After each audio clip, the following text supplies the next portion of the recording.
thank you for joining me again on my trips and travels. This time we're going down to the north of Spain, from my little place in France here, to Rahal, just below Alicante, and also to visit the Gaudi in Barcelona. In that time I'll show you the surrounding countryside and, as usual, some of the cuisine, and we'll explore the towns and the streets and the countryside, the natural history, and see what's available both for our painting and just to enjoy as a tour. At the end of that we'll get into some serious painting. So this DVD is about 2.5 hours long. You can enjoy the first 30 minutes or so just looking at the countryside, where we're going, to feel the atmosphere and see what's available for our painting, for you as well as me. And then at the end of it I'll demonstrate for 2 hours an oil, a watercolour, this one for instance here. You'll see that one being done. I'll do an oil near the beach, and we'll also demonstrate some pastels. Okay, let's get straight into it then, shall we?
Well, here we are in Barcelona. It's possible to walk to most places, wonderful streets, rather busy traffic, but do be aware of one thing: Barcelona is one of the primary city plans are still being fulfilled, so it's not just renovation that's being done here. On the interior especially, his creations are still being built. As we in fact did, you can buy a ticket and take a lift or walk up and right around these towers from top down to bottom, giving a spectacular view down the twisting spiral staircases and out across the city.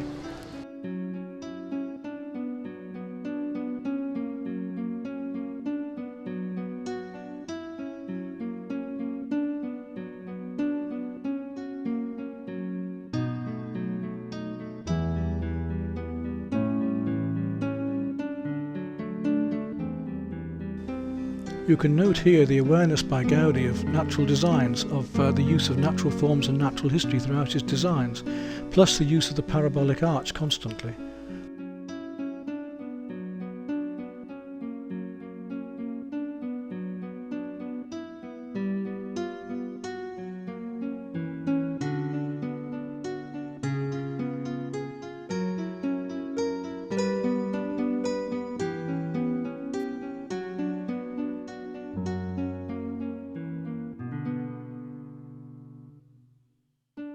In the vaults below the main building, you can see the original designs by Gaudi and the plans and how everything was constructed and thought out.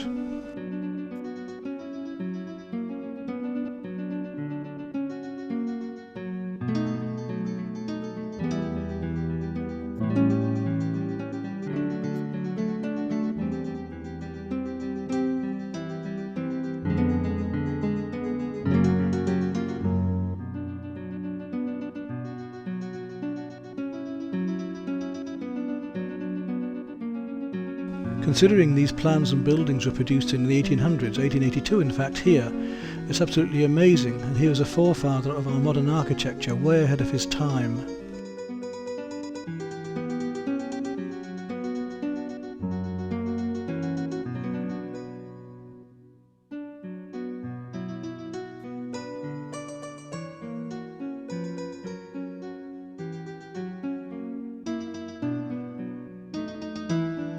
Almost every space, every facet, every surface has a design or is carefully considered from the outside to the inside. All the materials, the glass, the wood, the metal, the concrete, the brickwork, all has an integral design and fits one to another.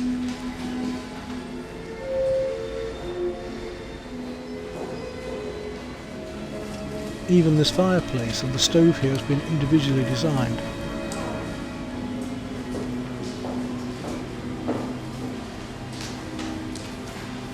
One cannot have colour or form without light, and light is a very important part of Gaudi's designs and architecture. You see here the use of the coloured glasses and shapes, the forms within that, casting shadows and colour across things, but also then helping the forms to be enhanced. If we had just a white room with white furniture and lights in such a position that there were no shadows whatsoever, then you would just see a white blank surface. The eye would not be able to perceive any forms or shapes within that room at all. So we need light and we need tone and we need shadows to be able to see.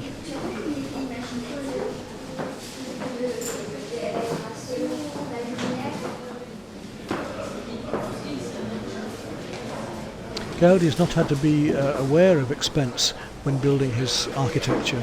If he wants a particular shape or form or surface, he commands that. You see here the windows are not all square. It's not all built in a factory. It's not built for the ease of the carpenters. It's built for the design that he wants. Everything is built exactly as he prefers, as an artist would create a painting. The discussion we've often had is the difference between art and craft. I think with Gaudi's work we actually start to attain art within the craft. Craft normally would be a reproduction of a usable object, a simple functional thing. Art goes beyond the usual function and takes it into something perhaps a little more non-functional, but far more decorative and very personal and certainly individual. I'm sure you will agree with me that neither of us have ever seen architecture like this anywhere else in the world. It is independent and it is a one-off.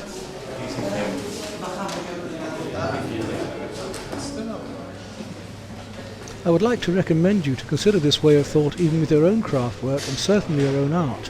Why just follow the ideas of everybody else? Why just paint on a square canvas or a landscape in landscape shape or a portrait in portrait shape? Why not change the shape of your canvases or boards, cut them to what you wish, change the outside shape of the frames, design the painting within a frame you've already built. It isn't just square, maybe octagonal. Don't use a brush in the way everybody uses it. Of course there are right and wrong ways of doing things, of course there are ways that don't work, but there are many, many ways that do. It's only by experimenting and exploring, it's only by taking a risk that you'll learn and move forward and find your best way of working in your own individual personal ways of working. Yes, do listen to your teachers and try their ways, try everything out, have the techniques and methods to your hand, but also develop your own individual styles and ways.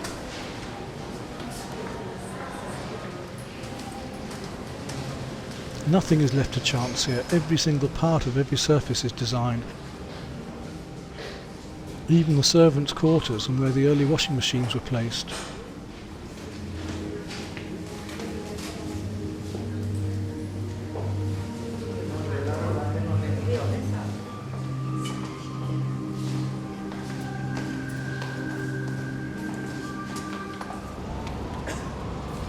Of course Gaudi was the architect, but he didn't create all of this work. He commanded or commissioned other artists and craftsmen to produce this, and there were hundreds of ceramists, bricklayers, builders and craftsmen of all types and mediums of the best and highest quality to do this. You can see this even here with the chimneys and the tiles or the ceramics on the top of the building and the roof areas.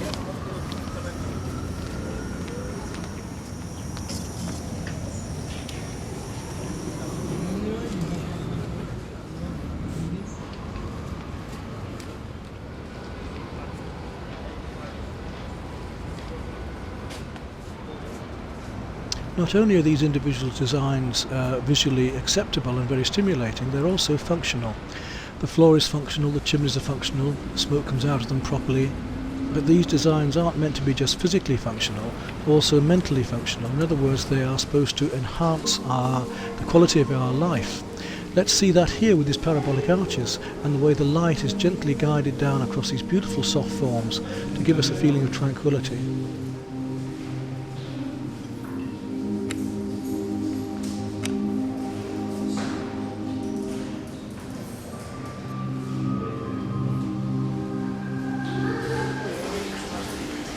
These rooms are not that large, but by using the parabolic arches in a series and the light shining in between and repeating these forms one after the other, it gives much more an illusion of space.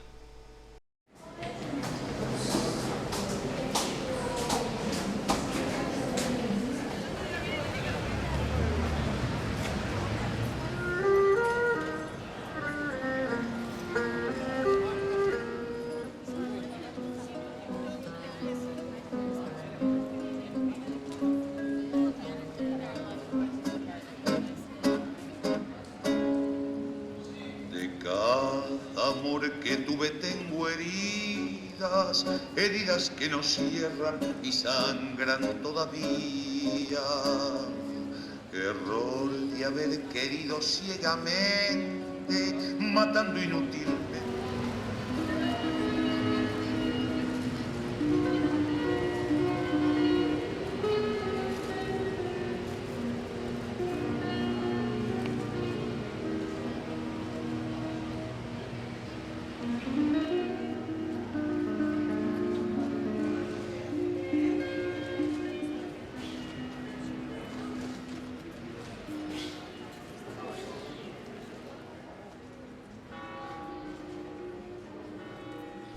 A few minutes later, at this very table while we were eating, is where the thief tried to steal the handbag of my partner.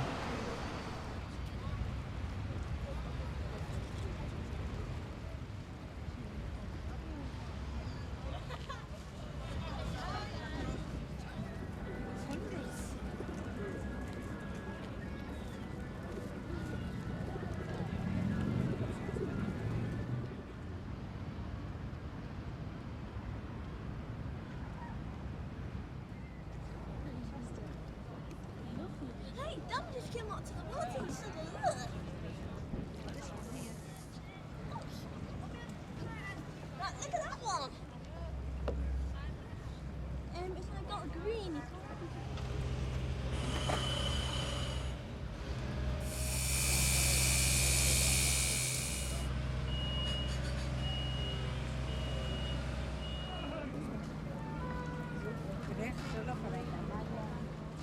As you see here, the city is also a very busy port, but you don't have to walk very far to find tranquility in a peaceful place. Only just a quarter of a mile away from the port, we found this lovely park and we're able to explore the gardens with these tropical cacti growing right through the year.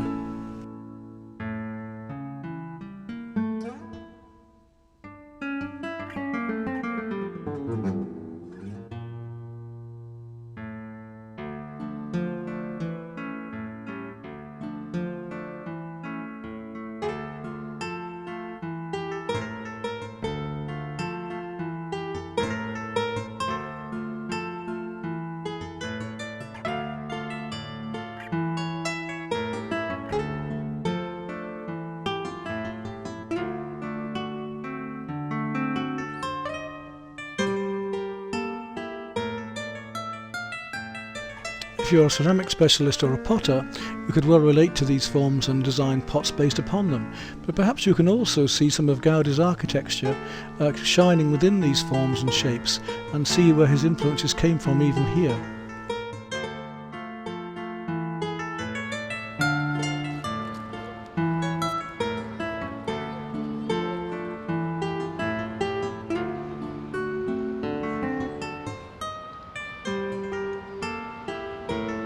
And in fact here we see the spires of his cathedral standing proud above the city, very much like the spikes of those cactuses.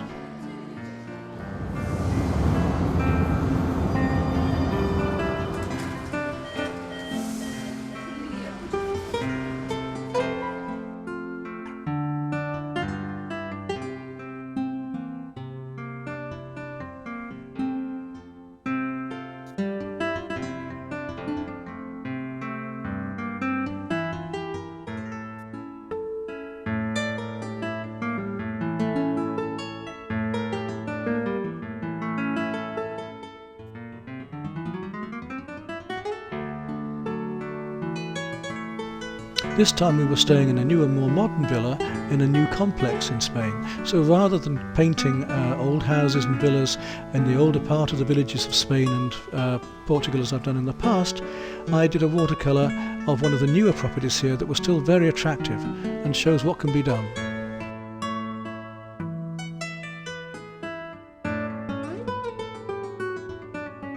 The housing estate was multinational and the properties had been bought by people from all over the world. We had Dutch, English, Spanish, French, even in the street we were living in. They built a wonderful golf course nearby, and this is a perfect place for many people to retire. We have good supermarkets stocking, produce from all over the world, English again and Spanish.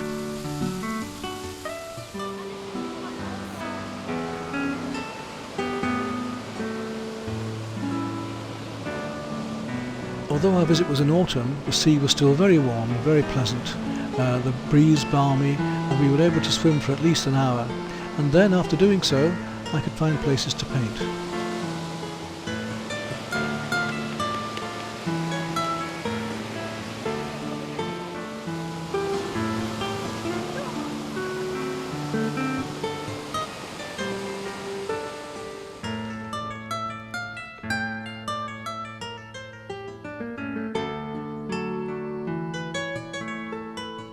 I must confess that one of the things that has put me off buying in Spain or living in Spain have been the mess they've made of their countryside and the way they're building everywhere.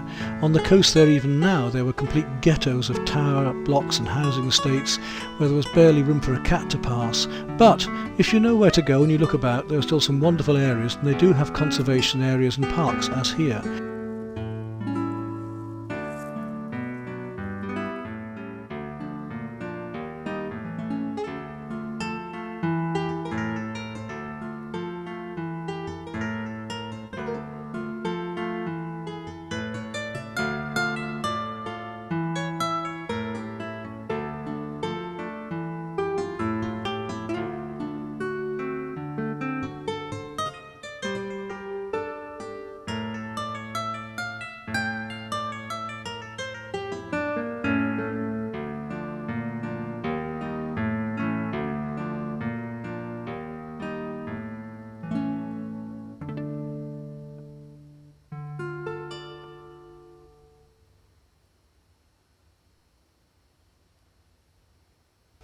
At the edge of this salt marsh you can also see sandfire, the edible seaweed that we can pick up here on the coasts of Britain and Lincolnshire.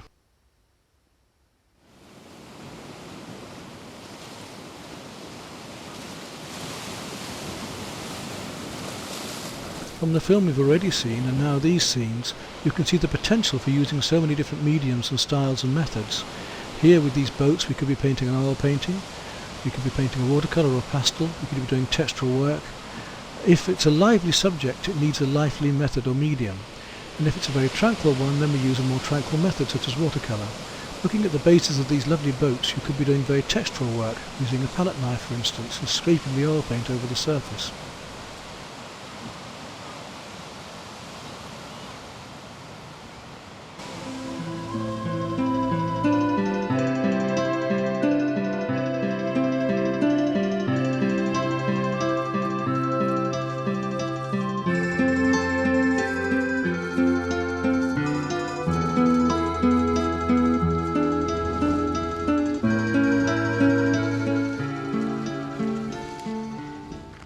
To your hand, that's it. Just get the line. Good boy. That's smashing,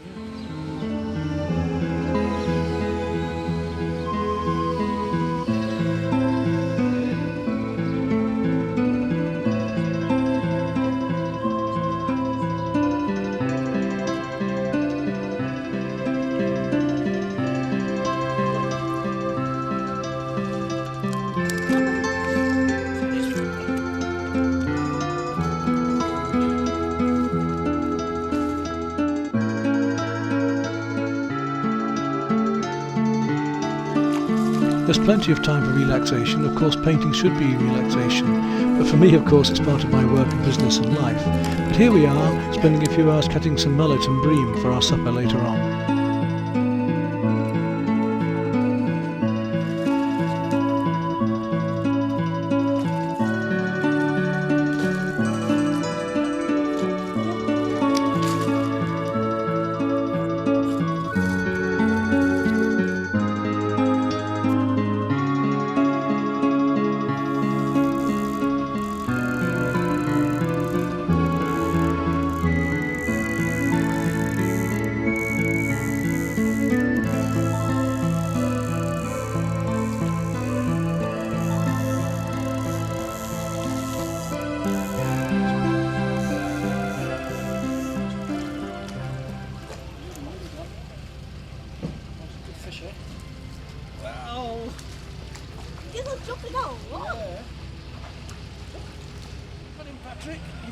first mullet. Look at the size of that too. That's a good one, isn't it? Yep.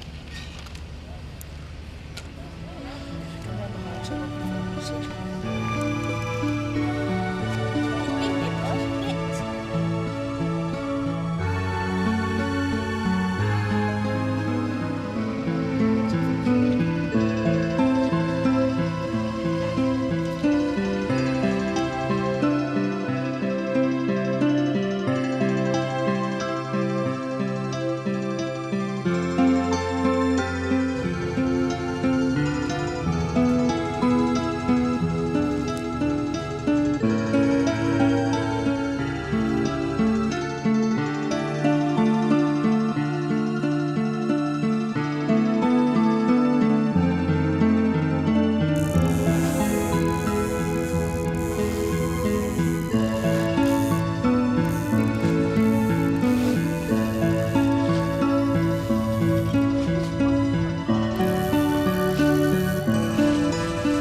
Put the rod down, put the rod down. Put the fish out.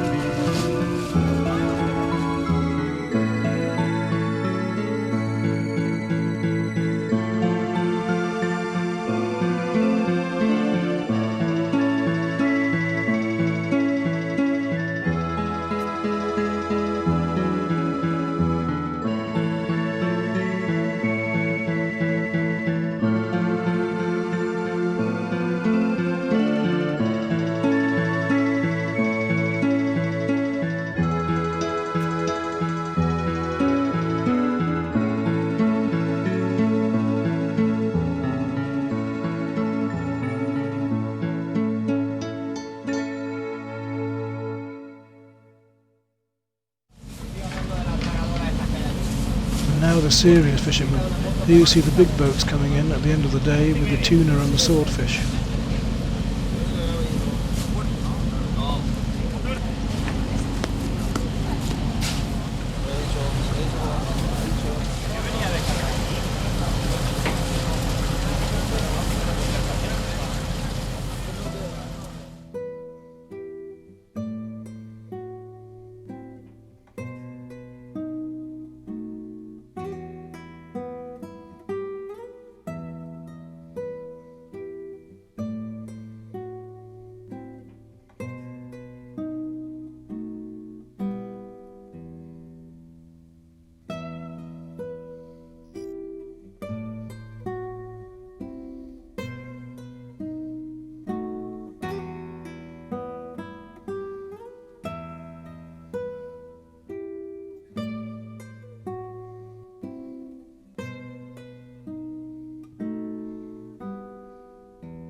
Both painting and fishing have one major thing in common. You have time to sit back and observe the world around you.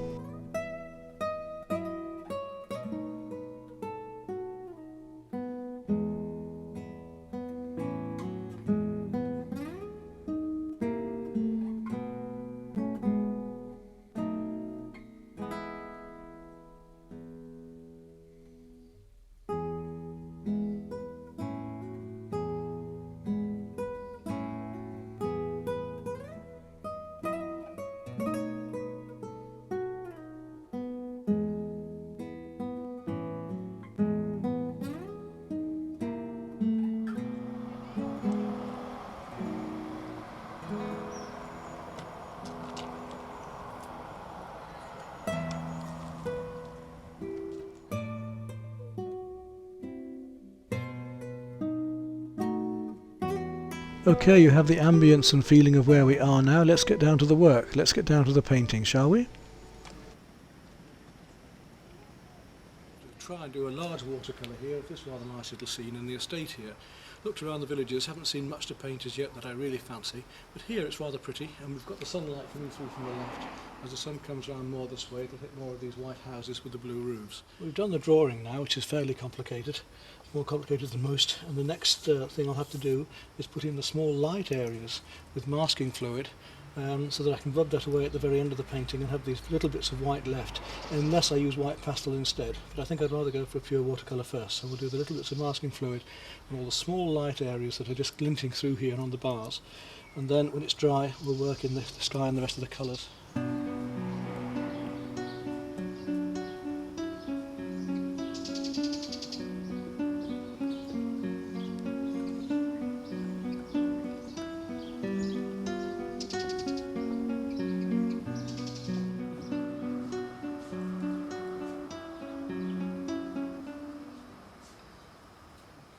I'm going to use this Polibo masking fluid, which leaves a grey mark so I can see what I'm doing when it's on the paper, and it's easier to rub off later as well.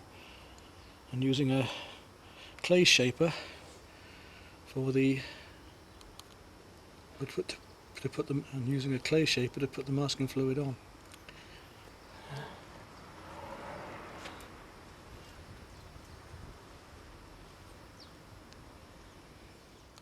Little white light areas and other places that we need to put in.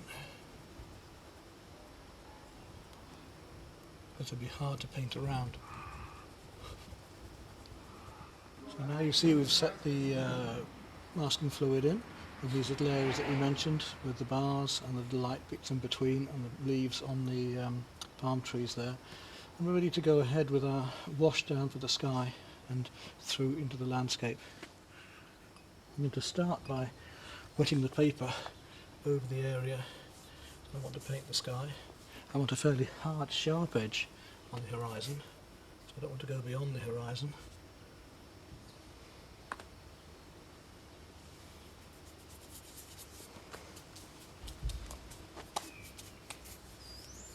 I'm using an oval mop for this.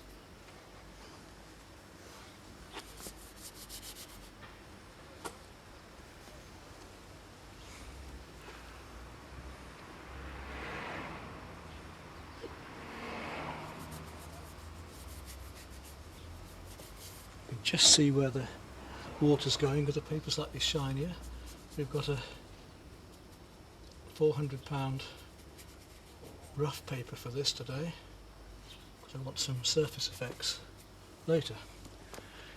Now I'm going to put a wash of cerulean down and then add into it some cobalt.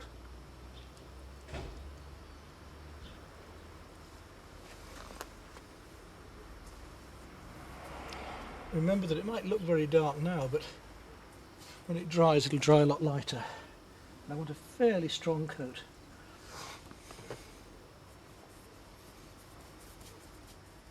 This lovely Mediterranean blue today. It starts to dribble, catch it. Don't want too much water on. This is just to give me a preliminary coat before I put some deeper blues in.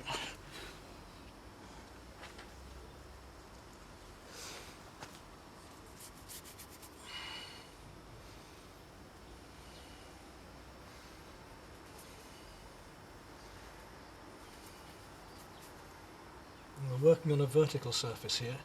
Obviously in some ways it would be easier to work on a flat surface with the painting laid on a table, because I'm actually working out of doors in reality here. We haven't got that pleasure with a big watercolour paper. I've actually stretched this paper over an oil canvas because it makes quite a nice light frame to hold a big sheet of paper like this. Okay, that gives us our first coat of light blue. Let's take away the excess. Let's come down now into that with I want to get a little bit of purple in there because the sky is quite warm down here. Let's blend in. So we put a wash on and now I'm blending in a second coat to give a slightly warmer tint to the sky here. Now above that I want to come down with some cobalt blue, which is much stronger still.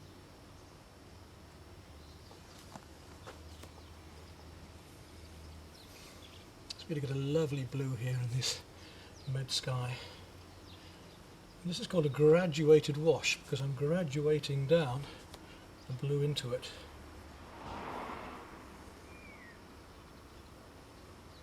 You see how it blends together as it trickles down with this lovely effect for the med sky. And again, if it's getting too much down here, soak up the bits, just dry your brush off and soak up any excess you don't want here because it's on a vertical. Masking fluid will do the rest with the whites up there.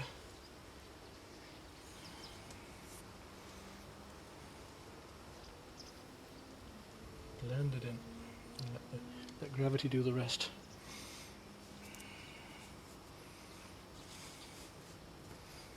I really do want a lovely strong blue today, so I'm going to put even more into that up here.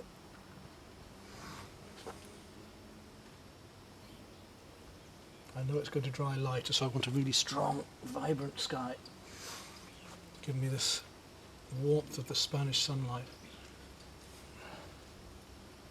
Now we've used cerulean and then cobalt, and now I'm using a bit of ultramarine, which is our warmest blue of all.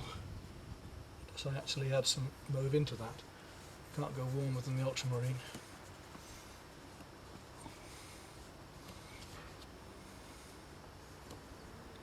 You see the nice effect we get with this rough paper as the paint comes down. Just take off the excess again, and we're ready to start on other parts of the painting now. Now, next I want all the light colours in, so I want all the light colours. You can see all the masking fluids resisting here. I want all the light colours of the background here and the leaves. Most of that I'm going to do with Orion yellow and a little touch of cerulean to give me the light greens.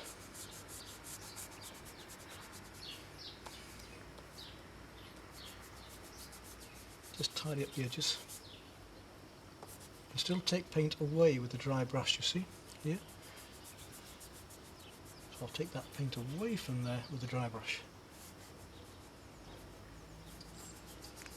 And the same here where we don't want a dark bit.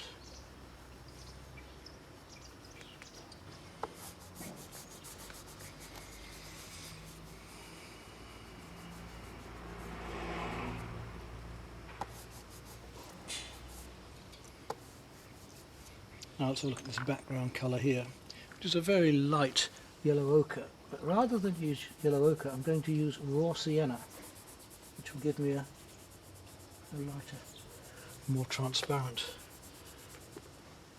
yellow. And a little bit of chrome, because it is actually quite orange back here.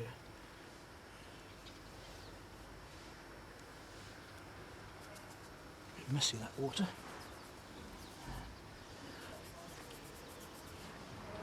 Just want some nice light colour, so we'll go a little bit, rather than the ochre, the sienna, we'll go into the, to use the edge of my tape there just to get the colours I want tested. Those through here.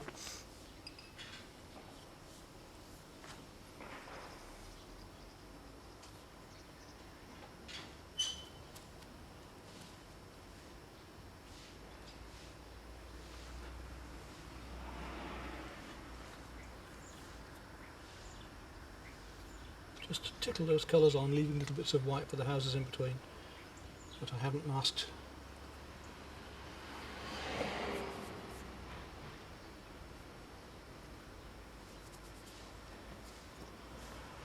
And that same colour is a little bit stronger, but it's actually coming down into the buildings down here. It's a little bit stronger down here, but here, rather nice.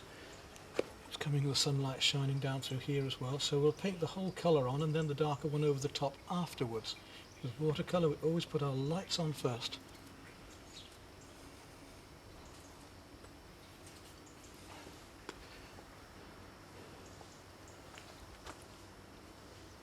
Nice, strong, bold, bright med colours.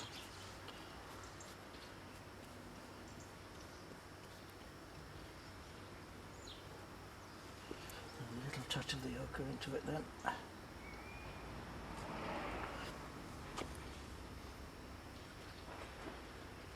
That's a bit more golden.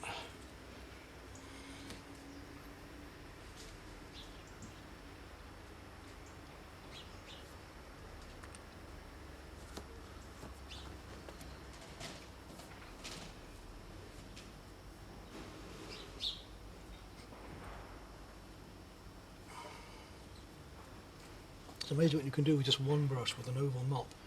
You don't need loads of brushes. You probably do this painting with just 2 or 3 brushes. A flat, a sword and an oval mop. Maybe a round here and there for a few of the details. You don't need lots and lots of brushes for this job. Yeah, we're already getting the feeling of the med light. We're going to leave the white areas we want to leave. Blues come down there a bit, so I'll soak it off here. Where any extra blues coming I don't want, just lift it off with a dry brush.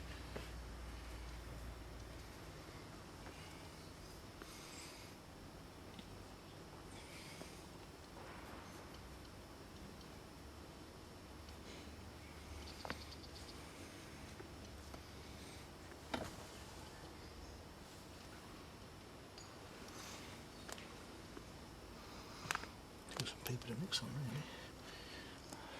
Right, down here.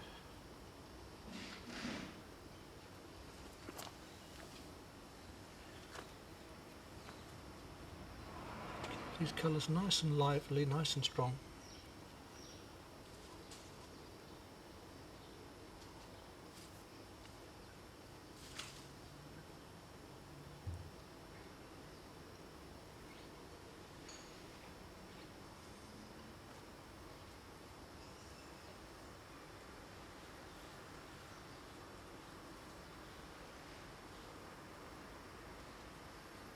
Paint this little figure in a minute, because we want some things painted more carefully and some things painted very loosely.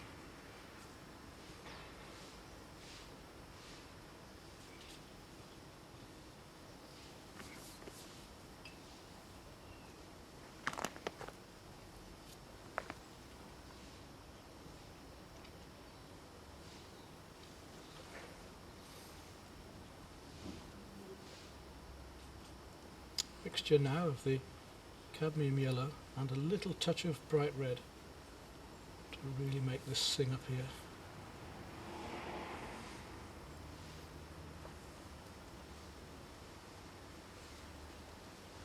Remember that was in the colour circle. If we start painting purple into these yellows, we're going to get a really strong shadow, because purple is the opposite to the yellow, green to the red, and so on.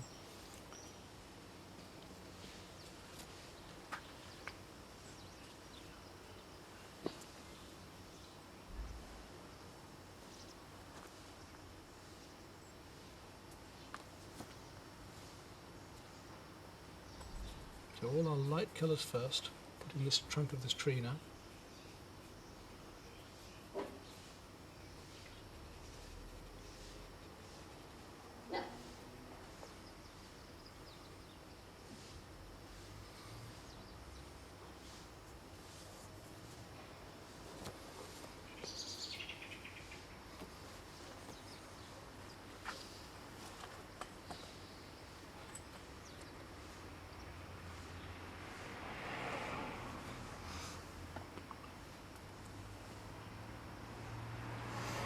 I just realised there's a piece I've missed here.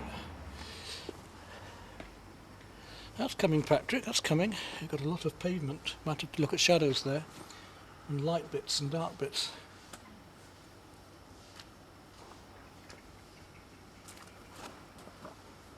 I need to get close to that. Sorry, put a look. It's just a little bit of dark in that.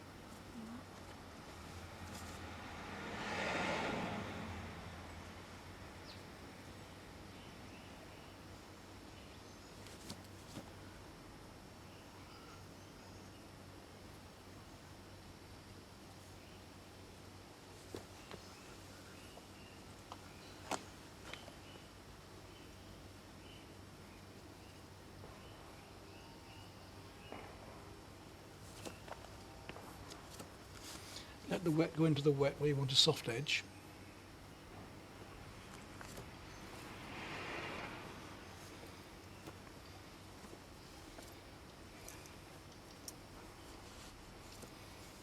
And the sky, the cools of the sky are reflecting very nicely down into the shadows on the white.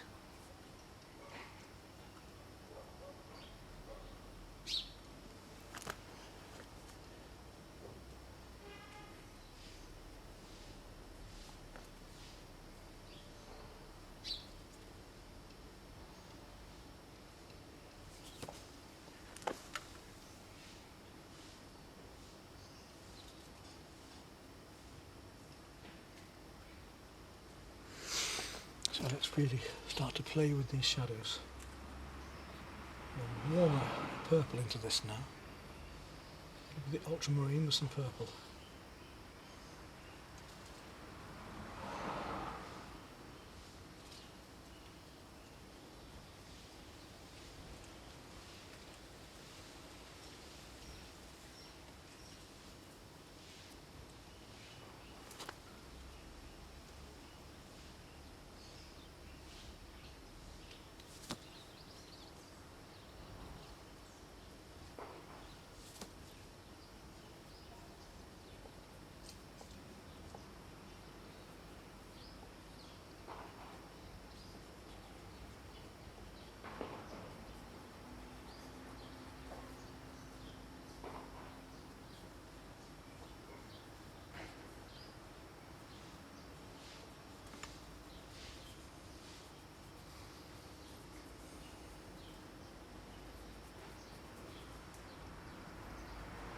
Brush with the round end, so we can use the round end to make these tiles.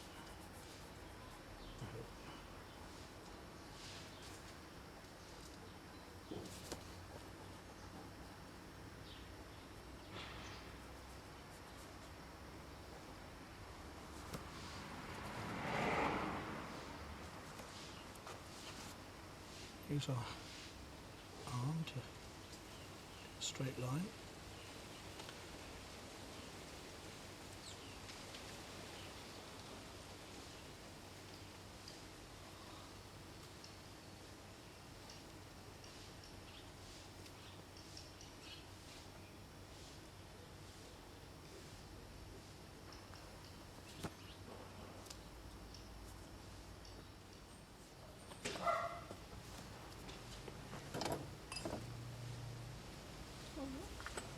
Oops. And then water over.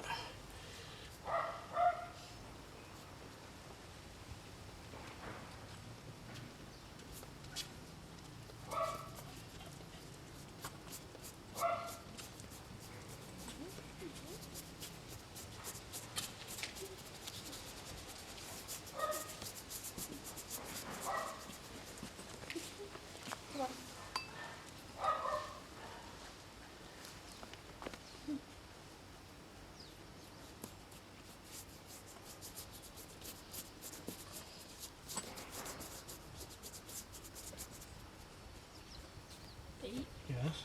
I can't seem to find the right colour. For what? There's three here. Tree? Tree. Well, is it a darker? So you've got a lighter yellowy green, catching the sunlight, and then a deep browny green underneath, haven't you?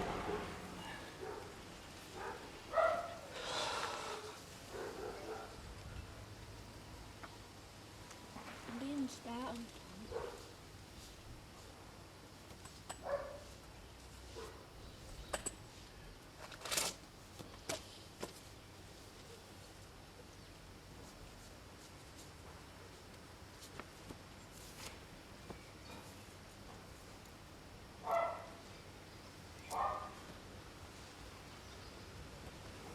This brush is called a hake. It's made out of horsehair, nice, big, and soft. Great for doing the underwashes.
use the surface texture of the paper to give us a surface of these rendered white walls.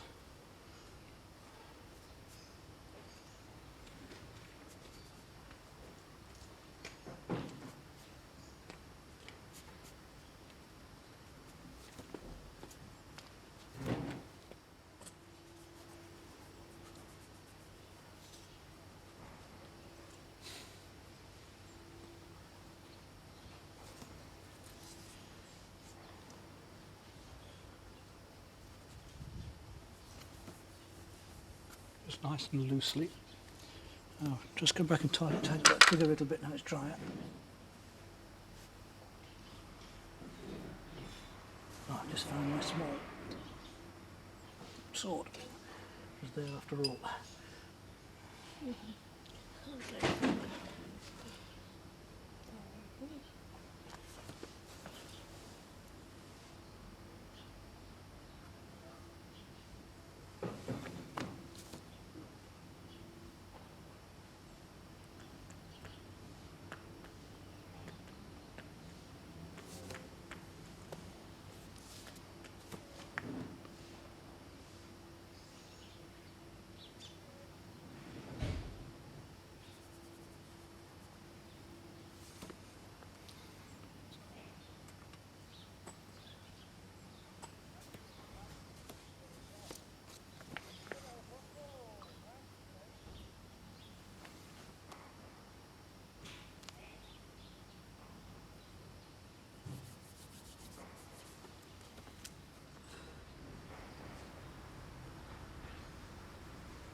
Dogs and they're all sorts making all sorts of noises there. It's not easy.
see the back.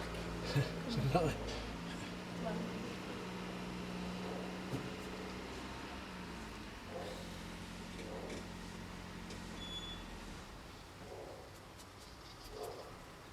well, here's good. Give me a great view on that.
This one might be.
Yes, it's not. You've got to really look to find the colours. That's part of what learning is about in painting. I can't tell you everything to do. Well, I could, but I'm not going to. You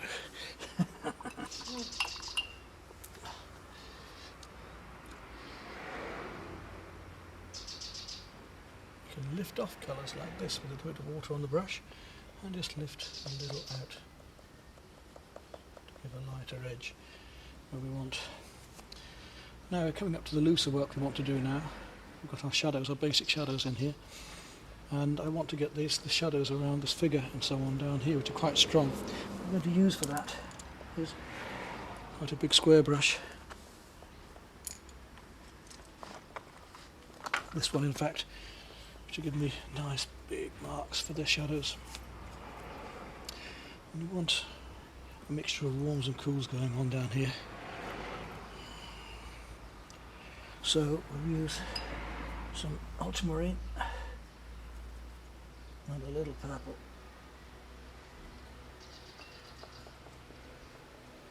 And we'll see how that goes in. These shadows, there's quite strong shadows down here, coming across from the trees, across the path.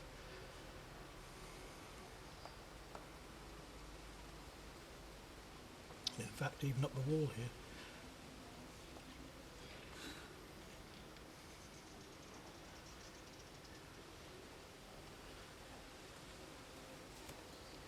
They'll be coming out from that figure as well.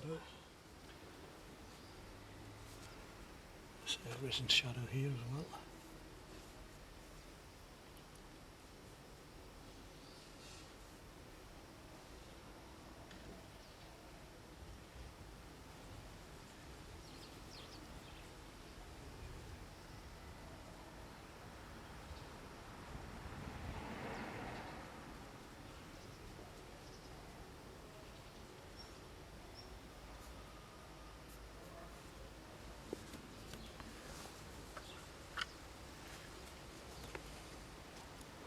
This fence is giving off some nice railing shadows through here.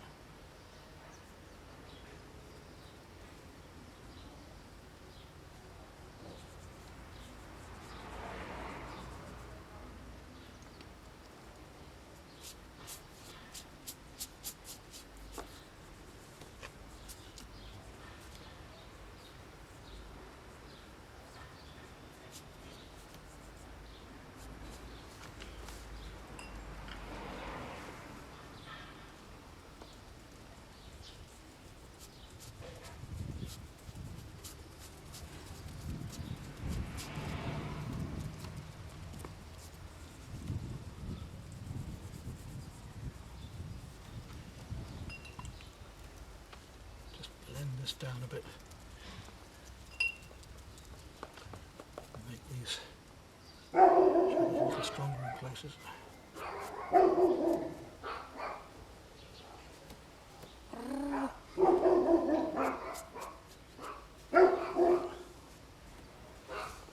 And a bit warmer.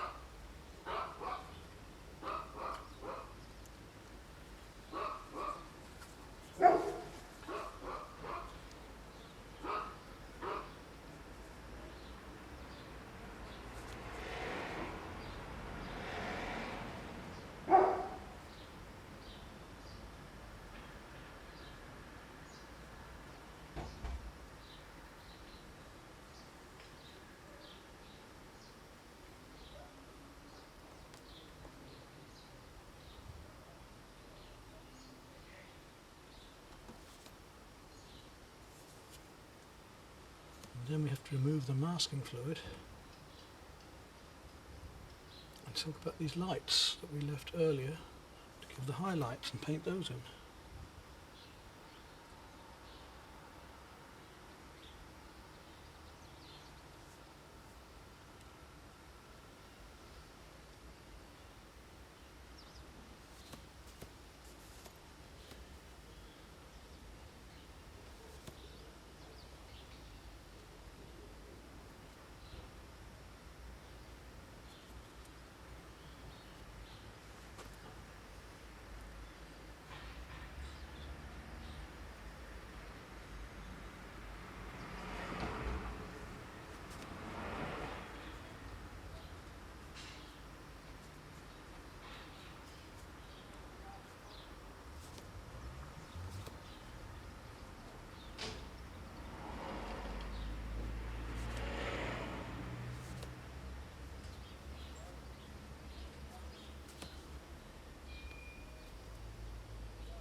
Give an indication of a few bits of debris and leaves around the place.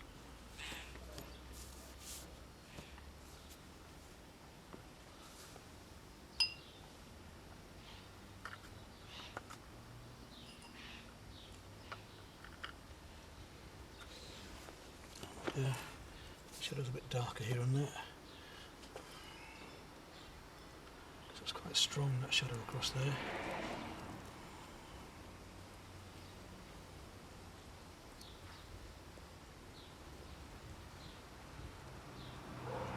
It also helps to lead the eye in as well.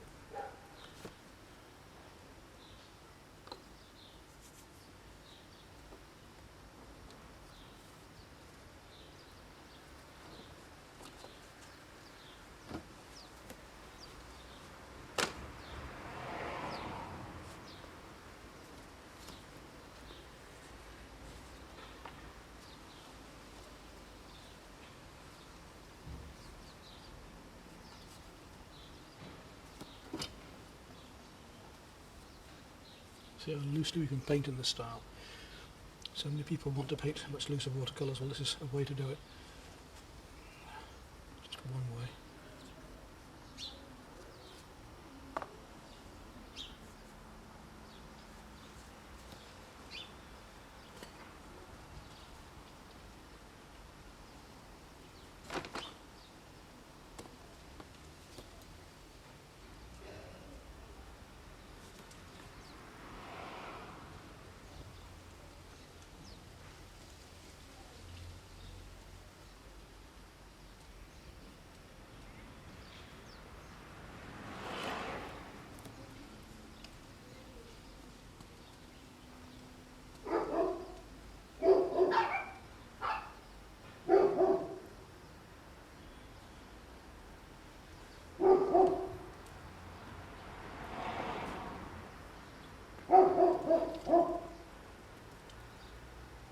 You finished? You finished? I think so. It's not bad, but it's a lot. Look at the shadows and the light, and see what I'm doing here. Look, the light and dark areas of shadows. So you need to get your very pinky coloured shadows in. Again, test the colours out, pick up the very light pinks and creams, and try and get the light areas, because it's dark, a bit more blue. You've really got to look at these different colours, yeah? It's light and dark, isn't it? You've only got one colour, mid. You haven't got the light or the dark, which you want to get if you're going to get this street.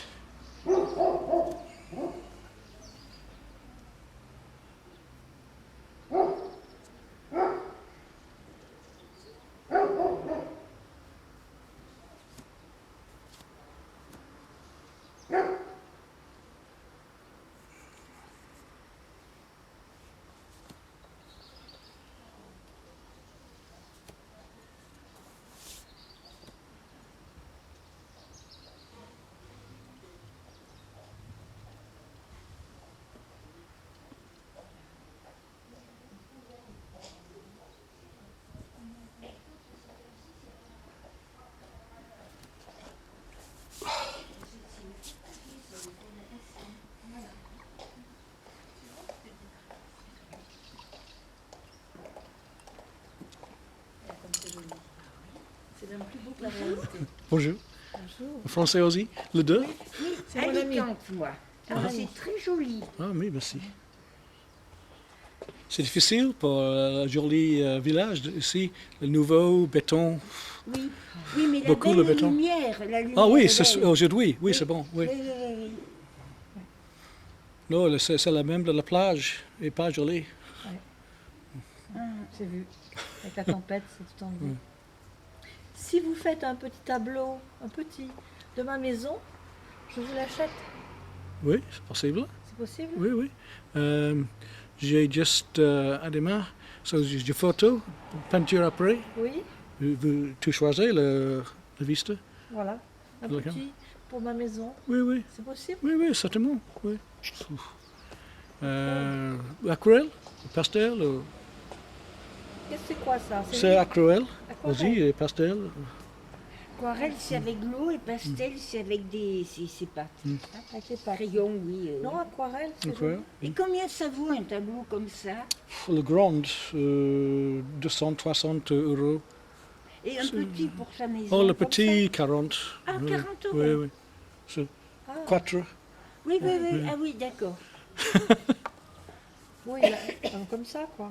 Et normalement, avec le Marie-Louise, c'est moitié, 100, quoi. 120. Voilà.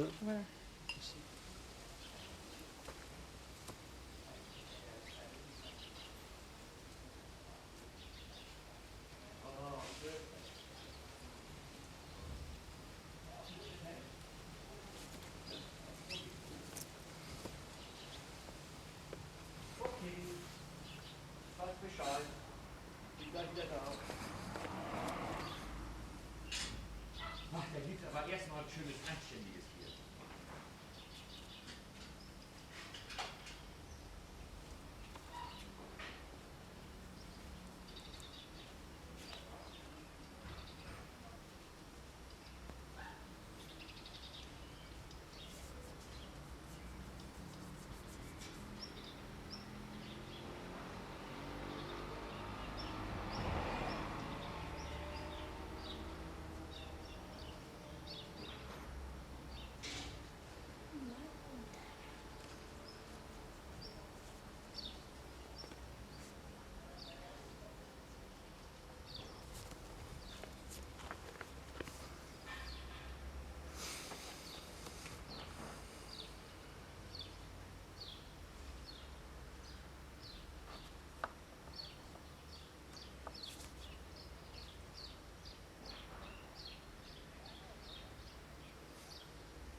just want to finish off a few little touches to bring the foreground out.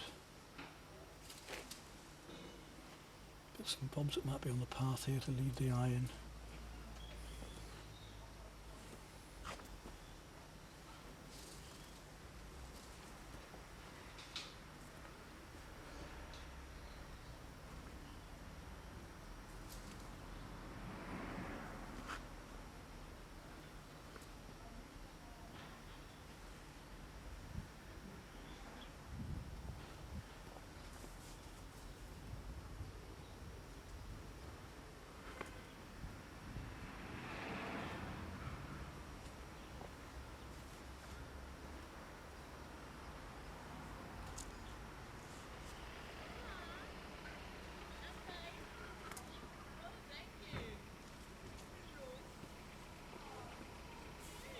And we're about done, I think.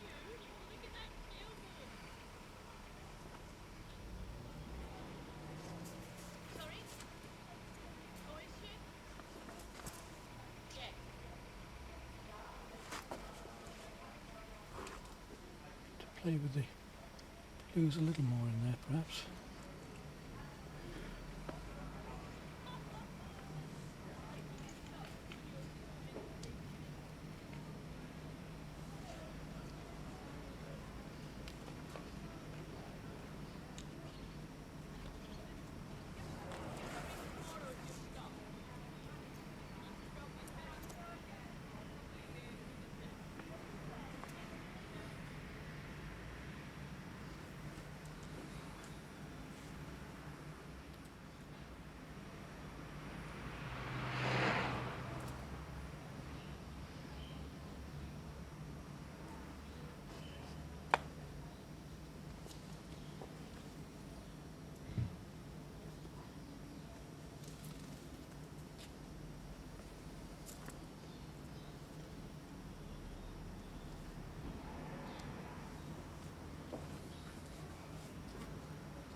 you. Pardon you.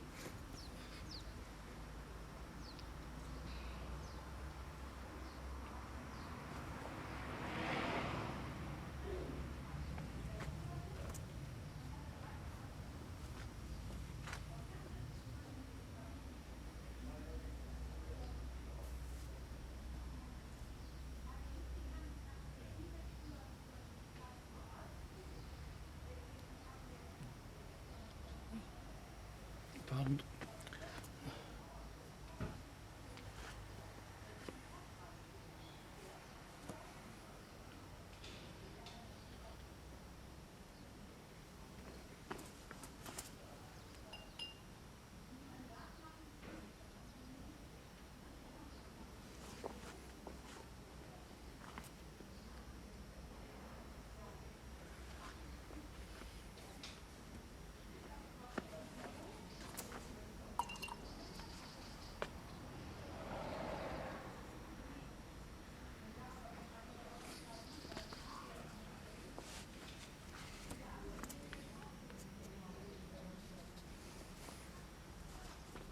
Yeah, dead.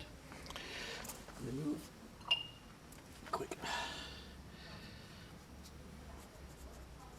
You can either make it work or you can make it fail at this stage. Very careful.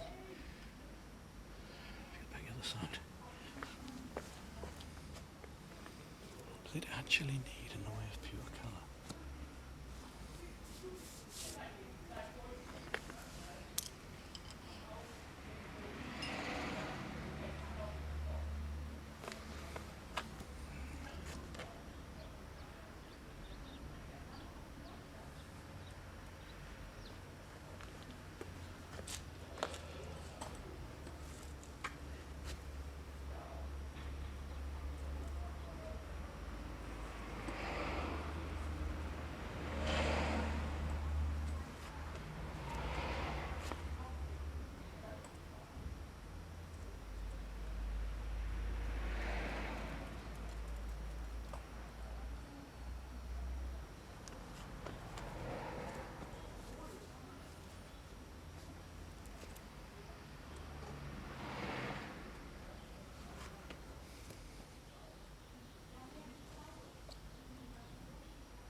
Do you think you finished then? Then? Oh, I mean, you see the colours here. Maybe they want to be darker in the shadows. Maybe you want a more deeper purpley blue, like that one there. Around a bit like this one. Maybe a bit of that in there. Try it and see a little bit.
Have you tried it? Don't keep visiting here because you put me off. Well, look at the shadows and see how strong they are. Squint down and see how bright one is to another. If you squint at yours, you don't see any change in tone, do you? It's all about the same tone, yeah? Understand that? Yep. Right, if you squint at that, there's big differences. So how are you going to get those differences? Now that's for you to practice.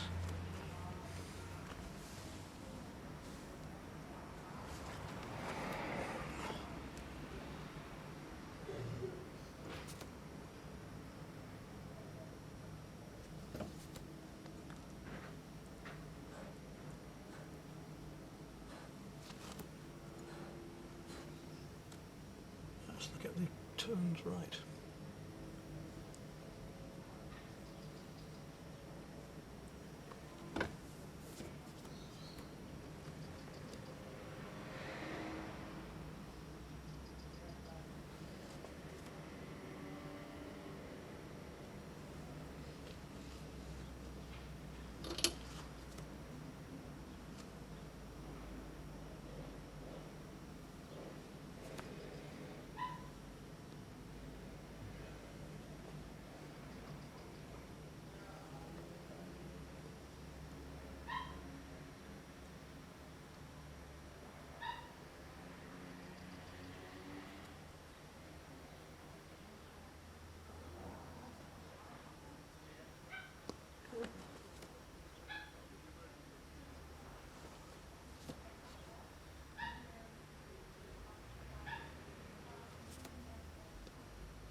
And so we finish this watercolour off, painting the detailed and salient points at first, gradually working up then very loosely until we have our finished painting.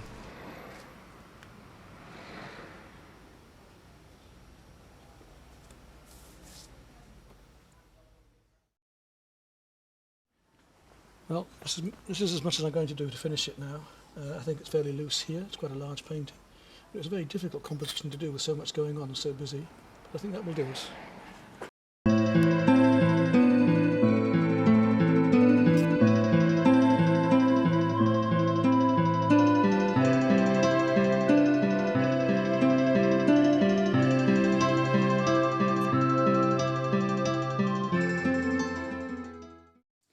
Whilst in Spain, somebody saw me doing some of these paintings and said, could I do a little pastel of their house? So I had my small Ongres pastel paper pad with me and my set of unisons, and I'll show you here how I built this up very simply by blocking in colours and then blending. But although you see the different sections of my working on this here now, I think it might be rather nice for you to also see me create a little painting using this technique of blocking and blending.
Here's a picture I took of one of the beach scenes whilst over there, a lovely evening scene. Let me show you very quickly how a fast, simple pastel can be created by blocking and blending on this Ongres paper now, shall we?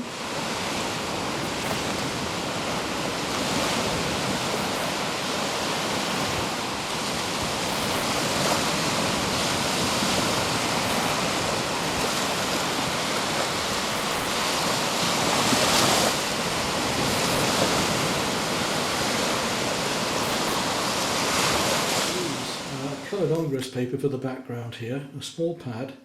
In fact, by the time we finish, we'll totally lose the paper because even engrass paper, of the good quality it is, does change colour after a while. And I can choose from this set of rather lovely pastels, the Unison pastels from Yorkshire that I use for my different blues and creams and pinks for this picture. So it's a very, very simple and atmospheric painting, and I've just drawn in a few light construction lines. That's all I'm going to need. Now I want to block some colours in and then blend them together gradually. This is a very fast, traditional Old English technique, which is very, very useful for doing fast landscapes or quick studies. And that's one I use when doing sunsets and things, because you can actually produce a painting in about 10 or 15 minutes of this size. What I want to do first of all is work in a ground. So I'm going to use the side of the pastel, so always take the papers off the pastels for doing this kind of work. You don't need the papers on the pastels for these big pastels. And if you do, you're tempted just to work with the tips, and that's no good. You really do need to work with the block of the pastel. I'm going to blend that right down here, and I'm going to take my next colour down, which will be a cream, and blend that across, block that across, like this. And my next colour down. I'm really just looking at the background underpainting of these tones, which will be the pink. Block that across. See how quickly we can work on this scale with these. And then another colour into that. Just in between the two of them. Just feathering and blocking across the paper. Blocking means just filling an area, just blocking it in. And again, we go to the next colour up. In this case it'll be a light blue. And I block or feather that across. Now, pastel works by being very fine pigment bound together with a gum. And if we rub that, the little crystals are crushed and pushed together, which makes them a little more dead. So now, with that brown showing through, it's quite alive and bright. But the trouble is that brown paper doesn't stay that colour forever. And it can be a bit of a nuisance, this, when later on you think you've done a painting and then if it's left in strong sunlight, the paper will gradually change colour. So I'm against letting the coloured paper show through. If anything, I would have an underpainting of, say, acrylic or something, so that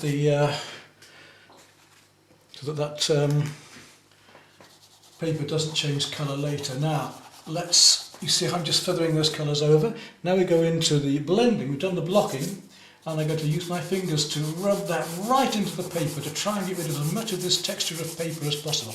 I really don't actually want any of this paper showing, or very little indeed.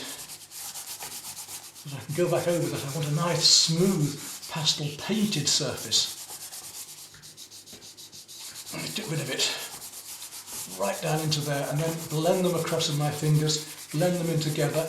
And now to go back to get the sparkle of the colours, now we've got that worked in as much as we can really. Without actually getting it onto a harder surface, I can't get that much more into that paper. I really blend it hard. I don't want that rough orangey peel effect of the paper on this particular painting. It can be useful, but I don't want it on this one.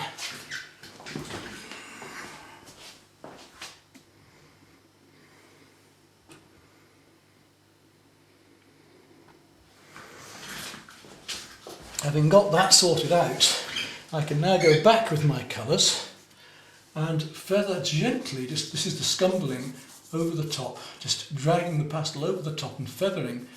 That's this little light strokes over the surface with my same colours again,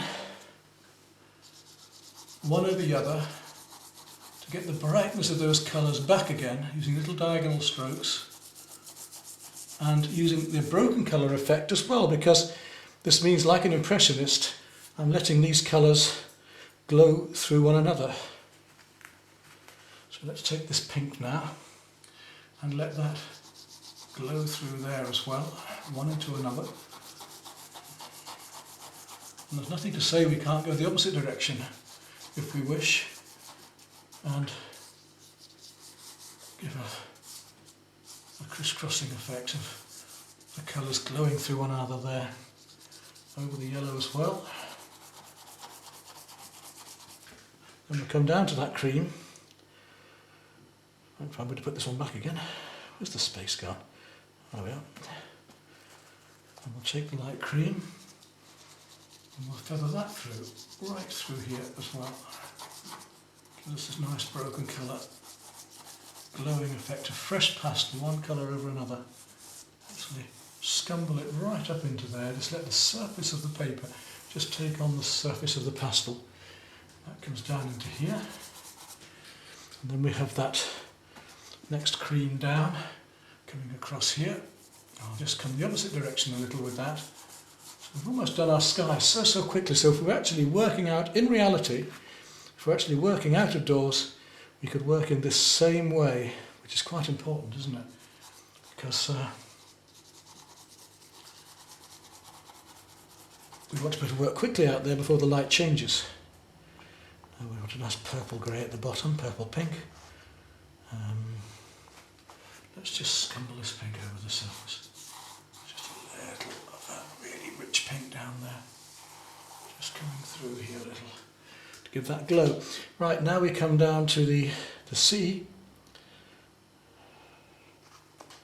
And we want turquoises here and here. I'm going to put a fairly deep turquoise on first, block it in for this. See how quickly this is to work. Even on a big piece of paper I can work just as quickly. To work right through that area with this turquoise before I blend it in to here. And then rub it right in. Get it smooth again. Don't worry if you make a mess in a certain place, because you can go back with pastel. This is the beauty of it. You can go back into it and work over it, look. No problem. And along there is a very bright piece of pink in a moment, which is slightly darker blue, which is showing the distant hills going up here. Along here there's a little bit of dark blue. I'm going to merge in a moment. And through here there's a little line of the top of the hills coming right through here and down about 3/4 of the way across into there. And inside that is a very bright pink, which we need to get the sun shining on this Spanish coast.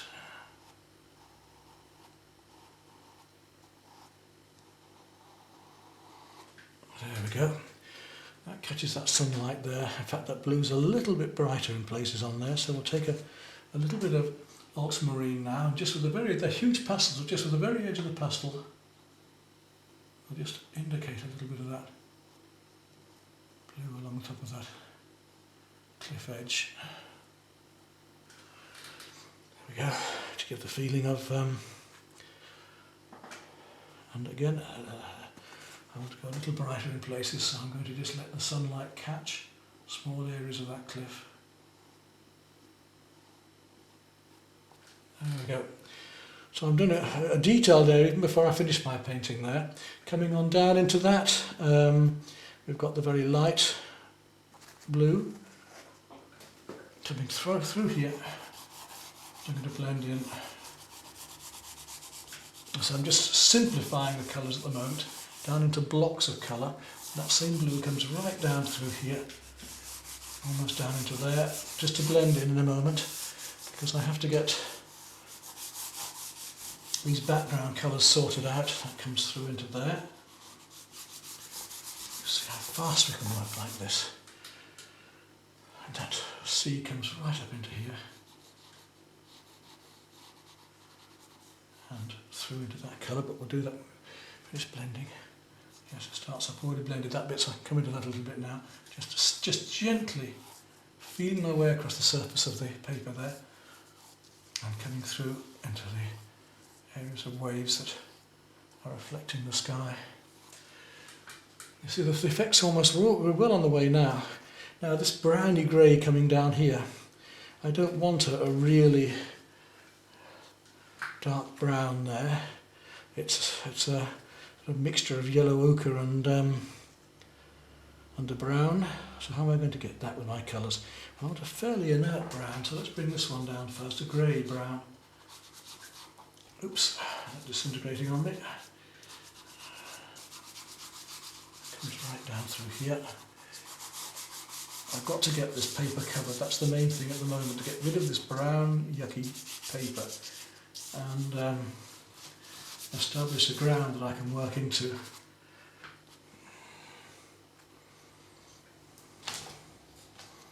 Not easy here with the pad ends.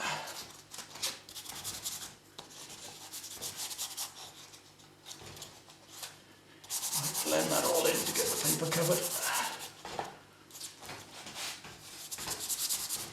Move it along. Same here, I can still see my light marks through it. And there. Now let's blend this lighter colour in just to get rid of some of this horrible texture that I really don't like. Much in I think it fights it. Some people use the wrong side of pastel paper the same way some people use the wrong side of a piece of hardboard. And it doesn't give a nice effect at all. It was an amateur effect of somebody who doesn't know the reverse. The hardboard is the reverse of a canvas. In fact, it's not what the face of a canvas is like. And this is very similar. This is like the reverse of a canvas.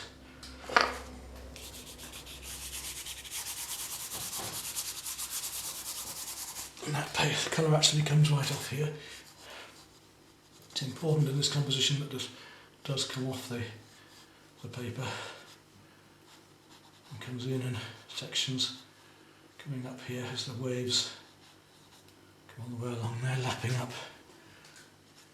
And I want this to be a darker brown now, so I'm coming down with a slightly deeper brown into it, slightly more reddy in places, not too much, just a little here and there, just to give the effect of this as I go darker down here. It's quite dark down the bottom here. And I only have to go over it, now the pastel's on the paper, I only have to go over it a little to get this effect.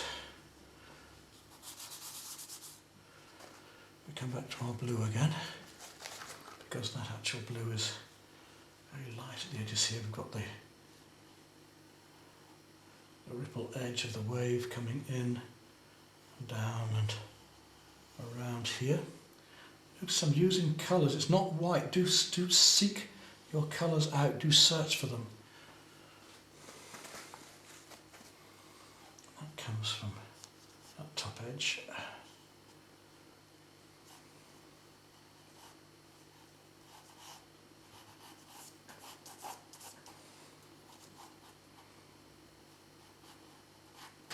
So now I can work over this colour. Oh, there's little bits of froth, bits and bobs that are coming in here. We have to get this feeling of movement, so I'm deliberately emphasising that in my strokes. The clean, fresh, bold strokes. If we have a problem, we can either go over it, or we can take a stiff bristle brush, hogshair brush, and just remove the pastel with the brush. It will just brush off this paper.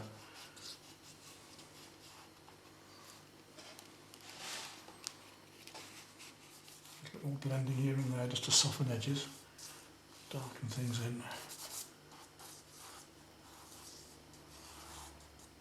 Purple line along there. Coming into this blue.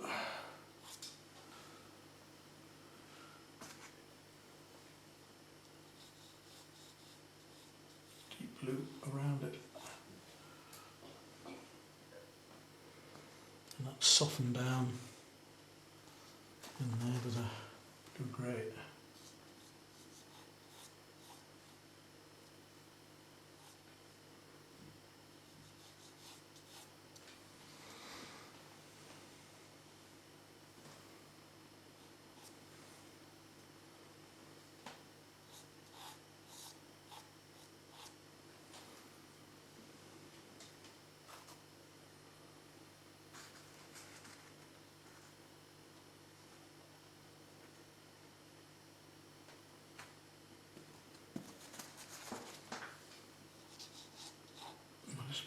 turquoise, the original turquoise back in Elbit to link.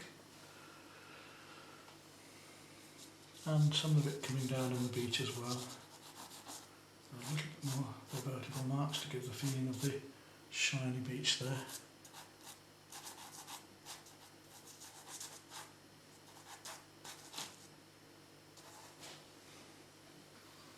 Across that. Maybe even a little touch of green in places, a deeper green, just to pick out the edges of these. A warm. Because it's surprising what colours you find when you actually get in there. And there is this quite deep green in these waves. We haven't got the tips of the little crest of the waves yet, that's I'm leaving till the very end.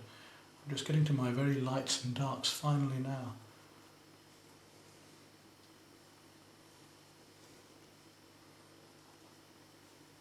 So really do look for these colours. Although there's a multitude anyway, we have to get the right colours and the right shapes in the right places. And in doing that, our painting will just appear as it's doing now. Okay, let's get these little bits of strong, pure colour at the very end of the painting now. And exaggerate them a fraction, I think, too.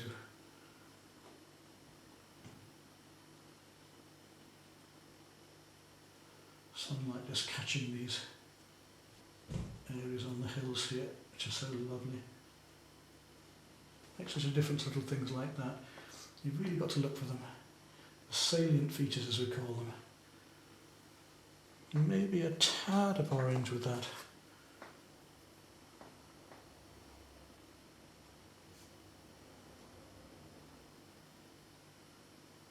Get that sun really working across there. There we are. The difference that makes, tremendous difference. Maybe some more of that orange is coming into these places here too. To pull that together.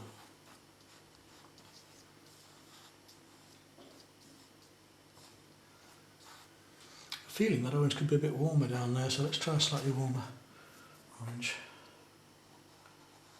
Yes, there we go. Makes such a difference.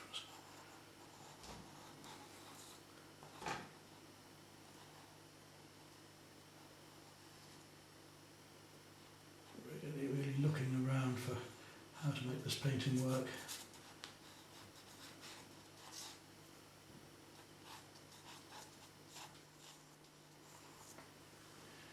And there we are. Don't have to do much more on that, do we? Now, at the end of a painting like this, we should always look again, just to make sure there aren't one or two colours we've missed. It's very easy to do so. In this case, I'd like to have a little more of a deep turquoise down here to give more of a greeny tint that will link with the top. Just reassess at the very end to make sure you've got everything. Because one colour against another makes such a difference, and it can change the whole painting. You don't want to fiddle too much either, because I can ruin the whole painting, but I think we're doing that in this case, a little bit more green just around here. A little touch of it through there, and some of these ripples. To pull it forward.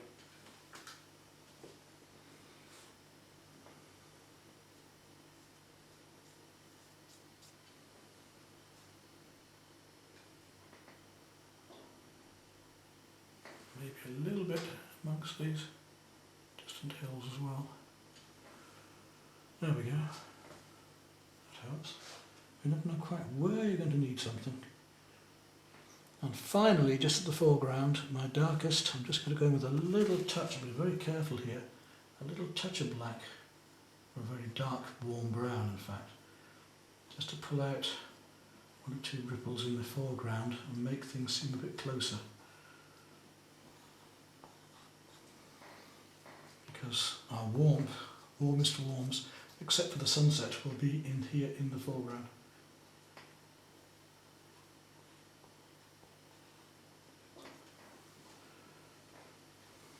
Maybe there's a few little bits of stone on the beach, and one or two, at the very end, one or two little pieces of light just catching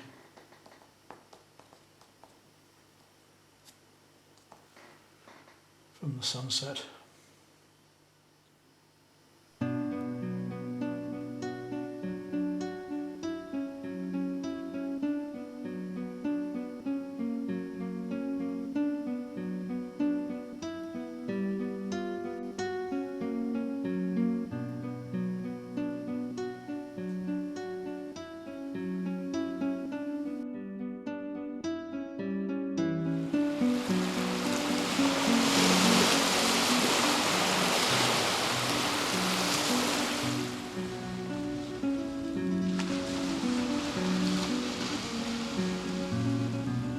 For this next painting I had to choose a composition quite carefully. By looking in between these trees from the top of the hill, I could cut out the nastier buildings and a bit of rubbish and just have a few white walls and red roofs shining through between the trees with the sea in the background.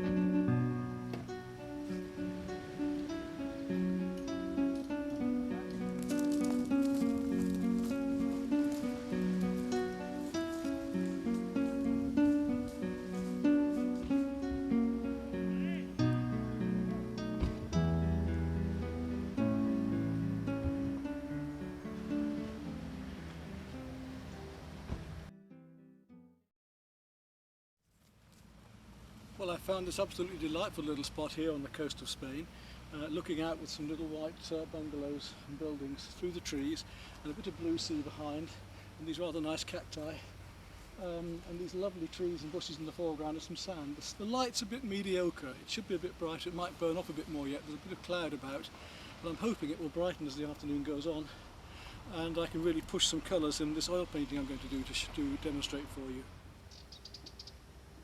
To go ahead now. I've got my gear all set up here. The view's ready behind me. The sun's playing games at the moment. The light is changing. I shan't need many brushes for this job, I don't think. Just three, a flat 1/2 inch, 3/4 inch maybe, a small pointed round, and a 1/4 inch or a 1/2 inch half flat round. That should be a nice little brush. You can see I've laid my paints ready out on the palette and have a jar of a small glass of white spirit there, and a painting knife next to my brushes in case I need to do a bit more texture. So the first job now is to go back to the canvas and start the drawing nice and loosely. Just the basics is all we need to get into the colour as quick as we can. What I'll do is use my fingers to make a box to look within, a frame to look within, to see what I want to fit into my canvas. Well, I want to take in some of the sea on the right and just the tree on the very far left. So, and those cacti, maybe, yes, I think I do. To get a nice flowing composition that'll swirl around into the sand on the front here. Right, ready to paint, quick as that, eh? Yes, I wish that blue sky was going right down to the sea. We'd have wonderful colours today.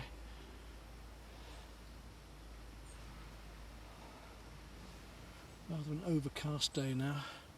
Nuisance. Anyway, let's see what we can do. I'm going to take some cerulean. Let's break open my cerulean as it's been sat a while. And add a little bit of rose to that. Cerulean and white, just to warm it up a fraction. Give me a lovely grey. And I can use that for the sky or the sea. I want to paint the sea a little bit stronger, I suspect. Let me just put a test colour onto here. It's not far out for the sea actually, but if I make the sky that kind of blue, or a little bit warmer, then obviously I've got more choice later.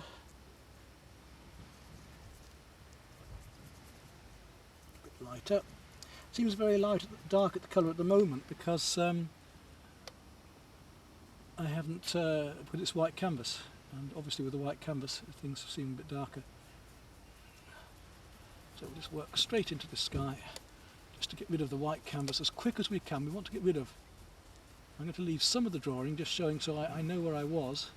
I know where I am with my drawing.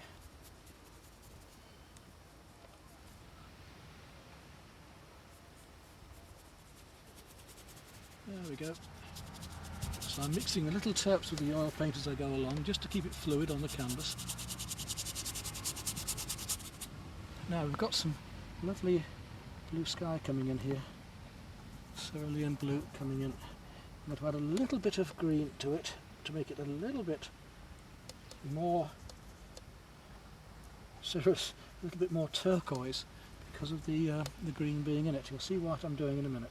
So I'm mixing a little more of the cerulean from here with a little touch of the emerald green to give me some of the bluey turquoise sky. Just blends in softly at the moment because of this misty light we've got today, which isn't really the Mediterranean light I wanted. I wanted a much stronger, brighter light really, but needs must, so we must paint today. I've got the chance, my last day here in fact. There we are, we've put a darker line there to indicate where the sea is coming there. It does actually go a bit darker just up here. You can see then when I do that how the other colours then start to look lighter again. I'm going to add now some ultramarine to my colour to give me an even stronger, warmer blue higher in the sky here. That'll really make the colour start to sing, look. Again, just feathering and blending it in at the edges as I go along. As the light gets stronger, I can adjust this later.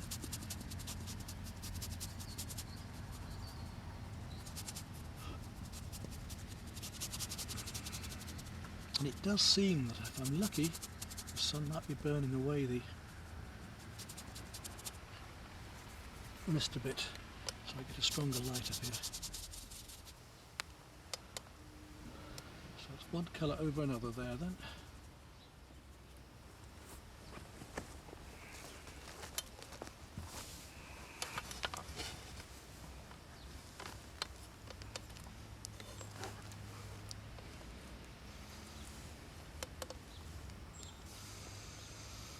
Right, I want to work on down into the sea a bit more there. That colour is... there's a nice light area coming there now. It's more of the yellow, if anything. Greeny. Bring up a little bit of emerald. Use a little bit of emerald now with the cerulean. And just see if I can... There's a lovely colour through here. That's better. Look how that green works through there.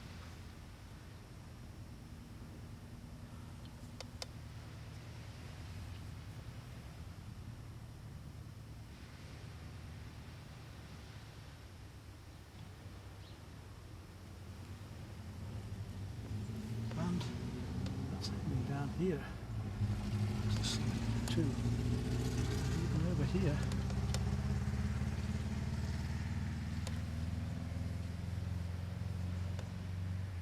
It gets a little bit lighter as it comes down to here.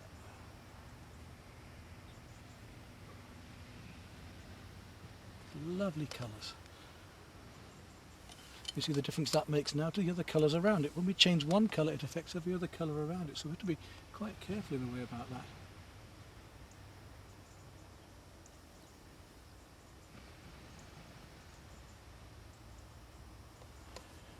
Alright.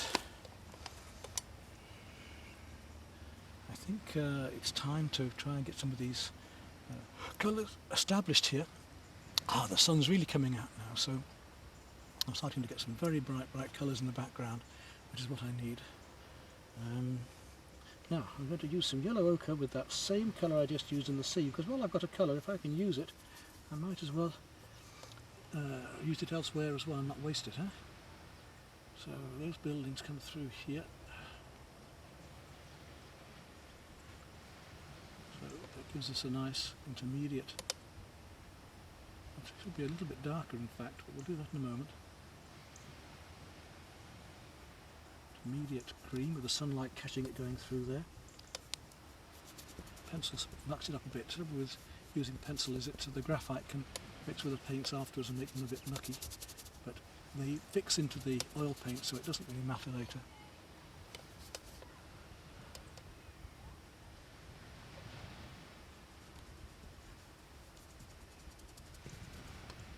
Our houses are coming in there.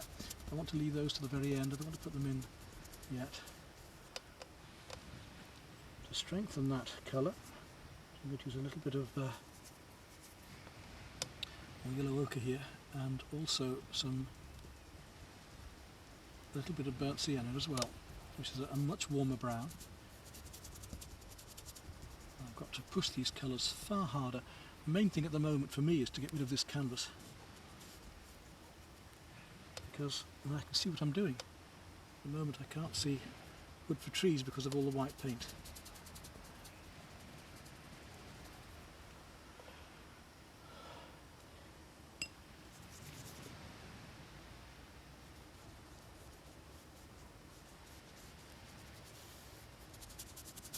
So we get rid of all of this white canvas as quick as we can. There it is.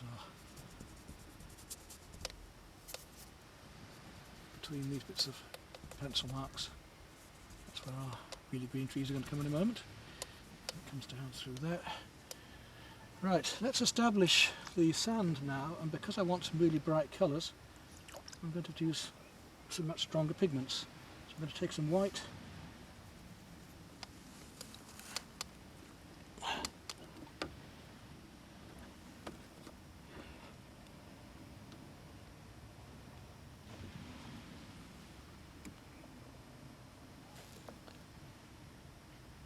where's my mixing palette?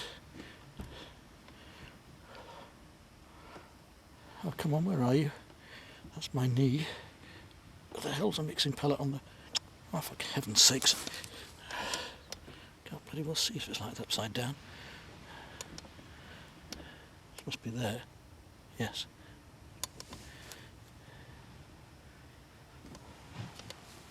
So, if I take some white and add some chrome yellow to it, let's get some really bright colours here, and just deaden it down a bit with some yellow ochre, and we'll just slap a bit of it on there and see what colour we get. Yeah, it's quite a nice shadow colour for the edge of the sand. I think it's not going to be bright enough for to get the effect I want for the...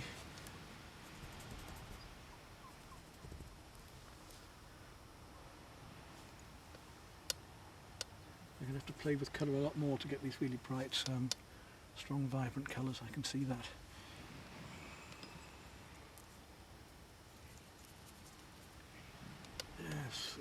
Yes, here we go. Let's really start to get this canvas covered quick, and then I can add in stronger colours afterwards. It's much more orangey in fact than that.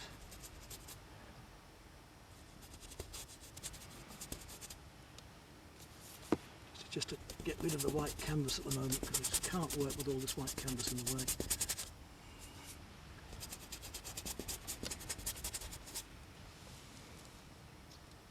Now I'm going to take some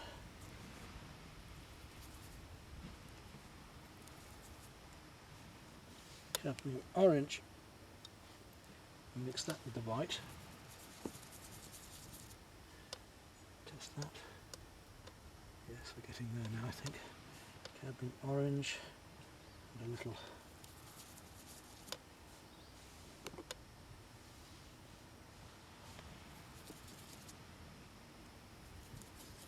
cadmium yellow, and that's giving me a much, much nicer, stronger, brighter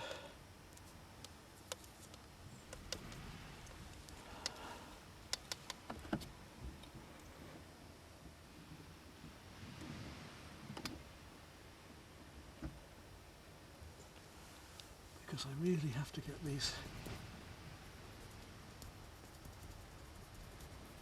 the strength of this Mediterranean light, which is what I'm after here.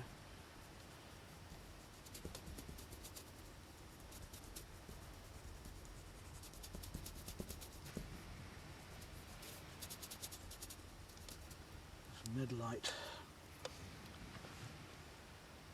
be beach is coming up through here.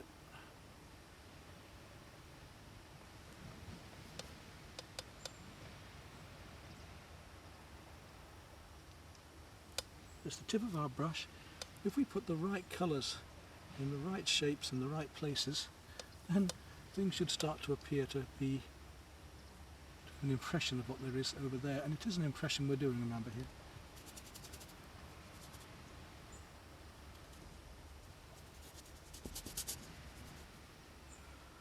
Right, that bush is there, and that sand dune comes through here.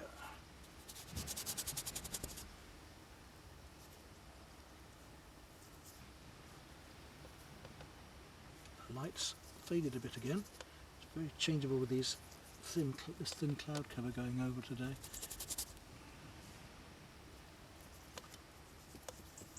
And I'm going to have to use quite a bit of broken colour here to get the sample work today as well. And to cover the canvas with these worms and then bring back in the grasses over the top in a moment.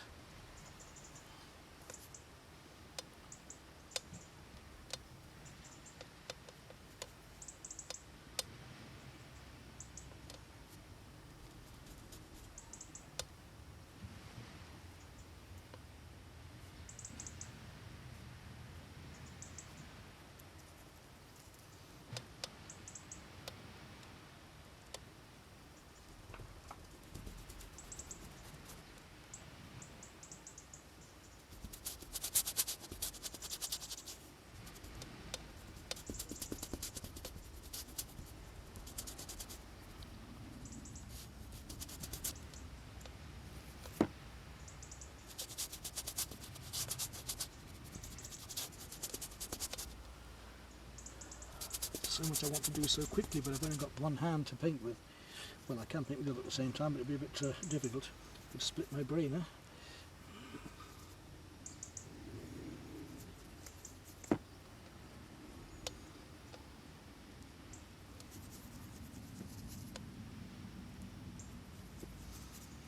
Once I get darker down here, once I get this canvas covered, I can really start to play with some other colours more.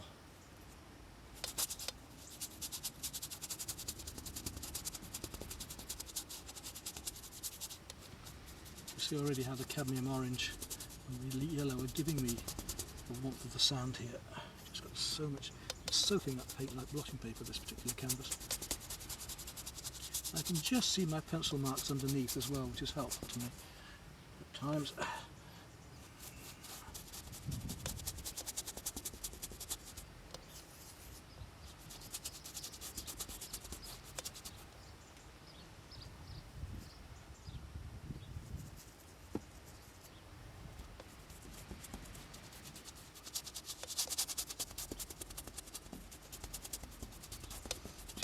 Yellows and warm and cool, or yellows we can have, because yellow itself can be warm and cool. Chrome yellow is a very warm yellow, and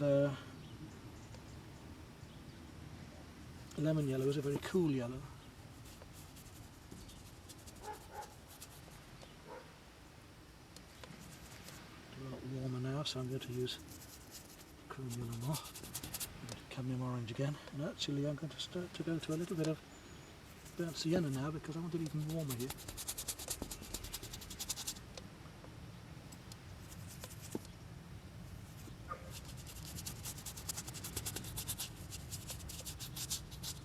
I do want to get the feeling of warm Spain, not cold Spain.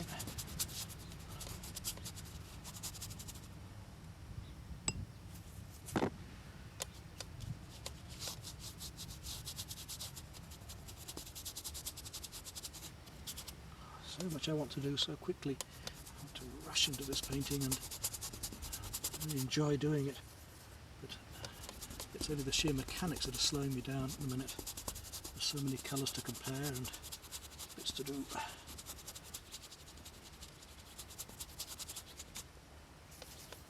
I've got to play the opposites in the colour circle in a minute too, because we've got to play the purples against the yellows to get the feeling of the warmth in these.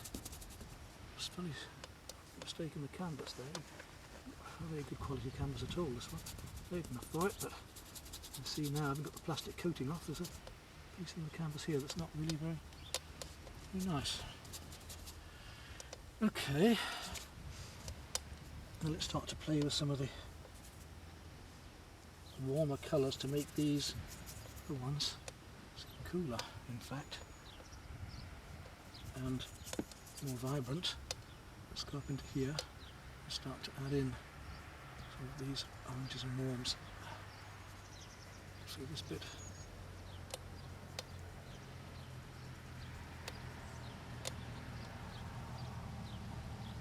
Through here, which will make the other colours seem lighter, of course.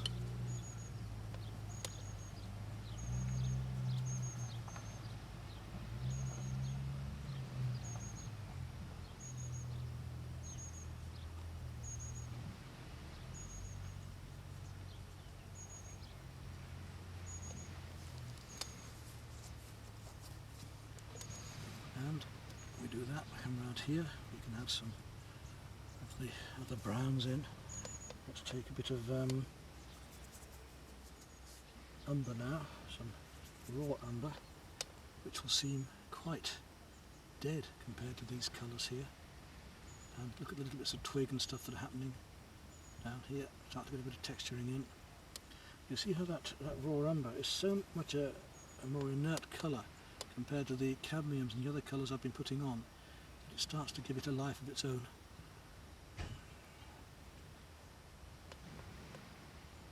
And I get some of the cool ones in here, with some blues and cobalts amongst these twigs, which there will be, it'll make an even bigger change.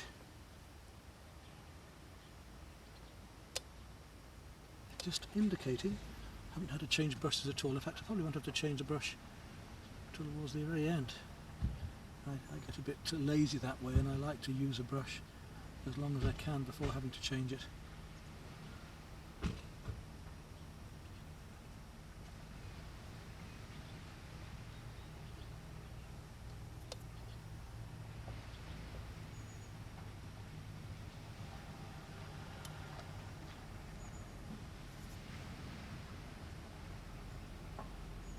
You may have to use a finer brush a bit later in this painting just to get these details, but at the moment we don't.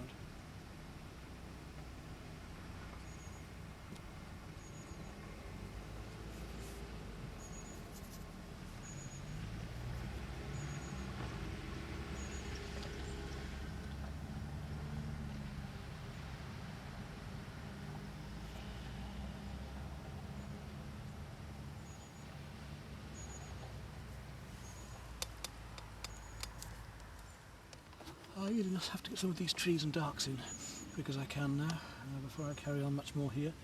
So we have to fill this white up. So let's go back on these trees now, and I'll look at the light green, take a little bit of emerald again.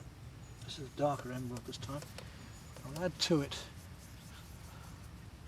some yellow ochre in a minute. Let's just get this colour working first. So we're coming up through here, that branch, up through there, to redraw things. All of that there is green.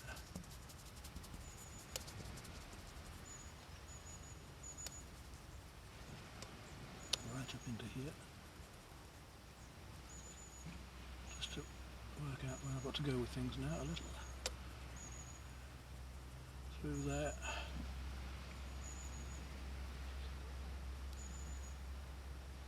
And right down through into here.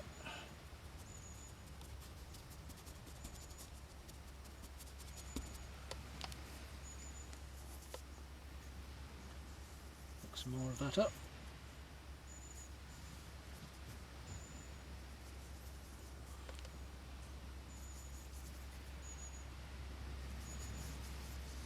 Quite a warm green now I'm using, the yellow ochre and the emerald.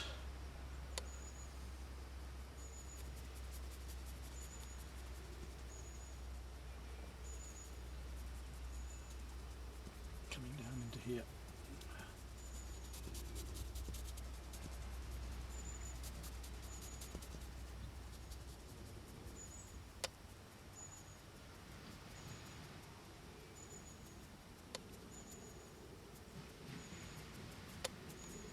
Leave the little bits of sky showing through.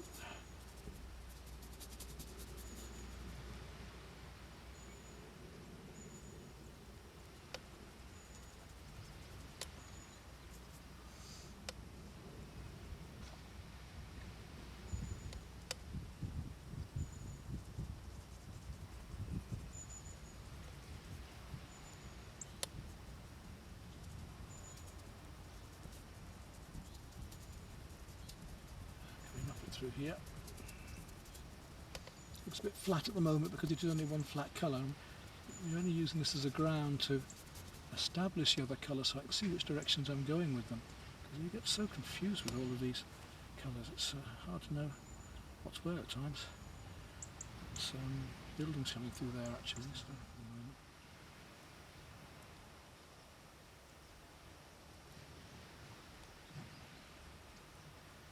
and now these bushes.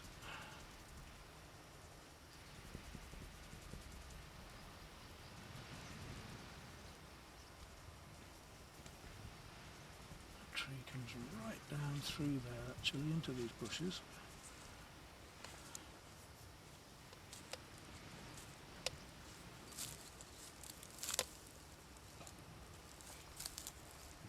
We've got a building here, put the shadow in again in a minute.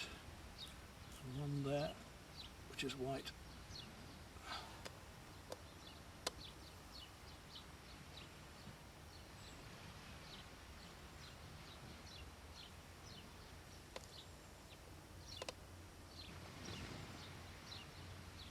Almost pure white, it's a little touch of cream in it.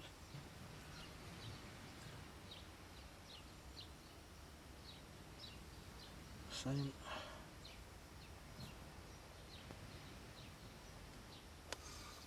Over here.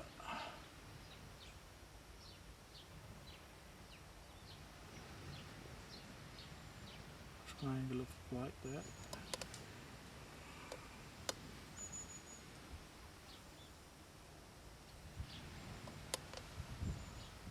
And then these blocks are the same colour over here.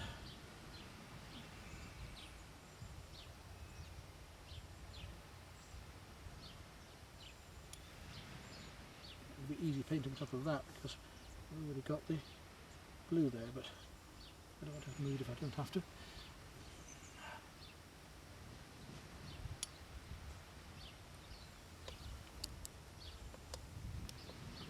We'll paint opaquely, we'll paint heavily over the top. Like that, just with a very delicate touch. And drag it down. And down below that. Just carries on through the trees a bit.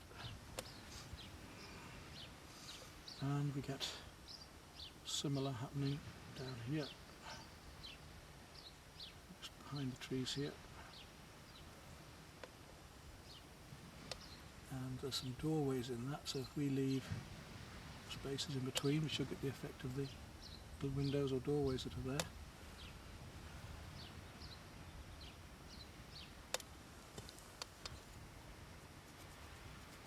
And you see the effect we get just with a few simple colours.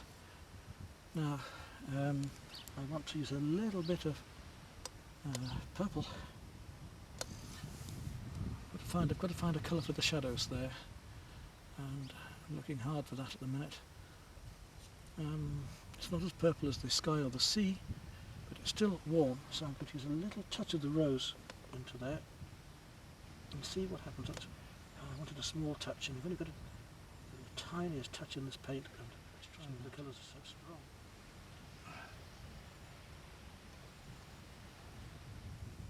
Yes, that should give me the shadowed part there.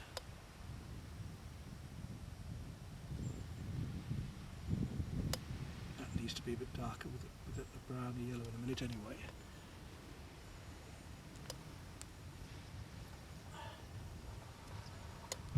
I need to be a little bit cooler still actually, I have a feeling. bright bit there and then a darker bit here.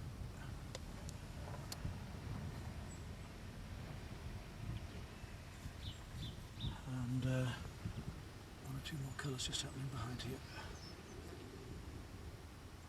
Just indicating down to here. Right. Now, those lovely red roofs.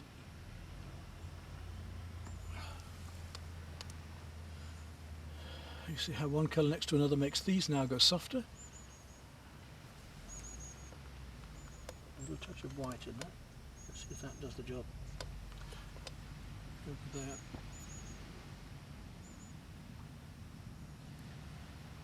Yeah, we need that just here. That colour.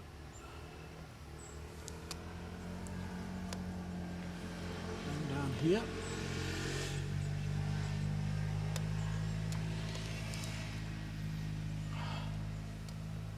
And down here. Just a bit, but I still want to be more orange there.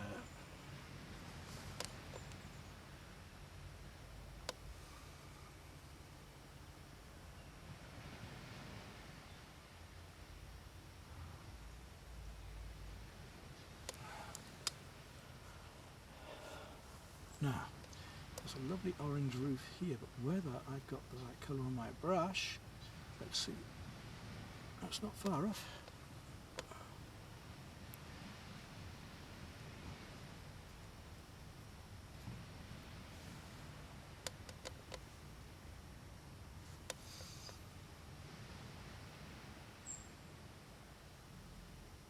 A bit more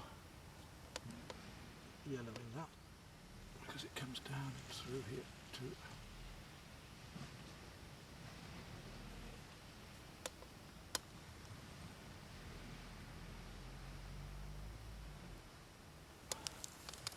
There, you see the effect we get with that. It's just rather lovely, isn't it?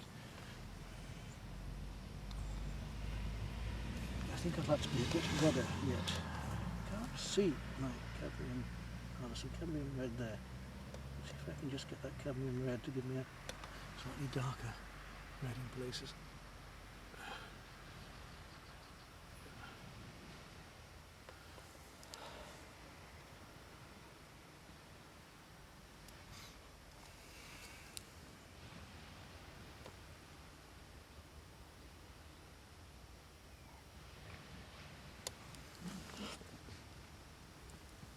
And we have a red door there, a little window.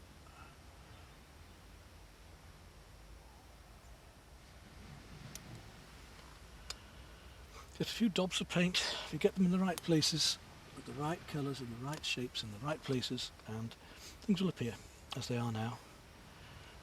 Right, so leaving that aside, now to come back to our beach.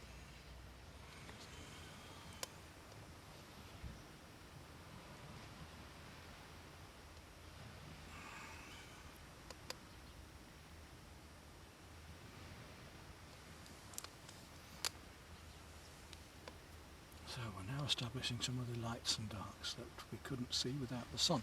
But the sun, again, it's just disappeared on me again, so I have to work very quickly when it's out to try and pick up these colours.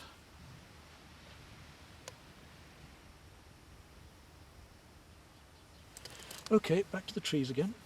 Now, actually, before I do the trees, I'm just going to go take my fine brush, because while I have, as I say, something there that I can use, the sunlight is just there at the moment. Let's take my fine round brush,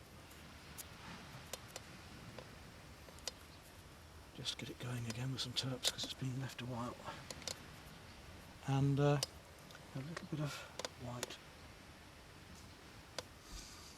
a touch of, now where's that surf? It's just coming in here. There we go.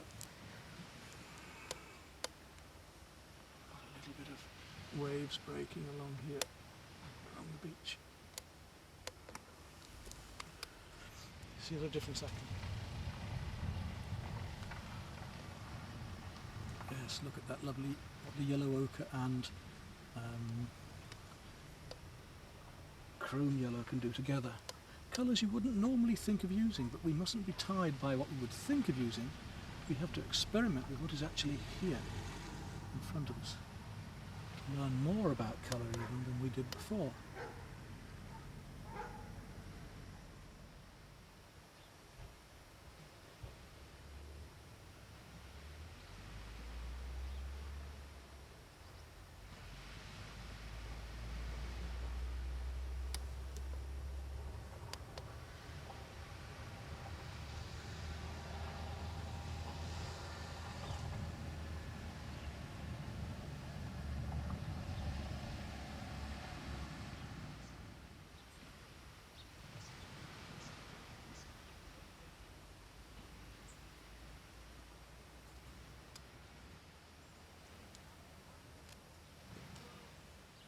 Biddies have found me. The sun's gone.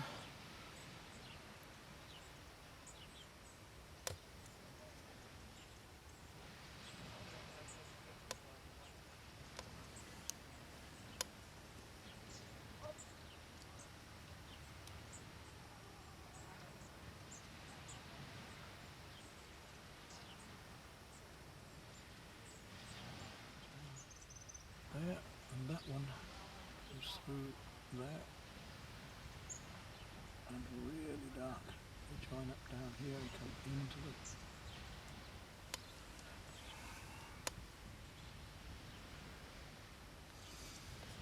into the tree here. It disappears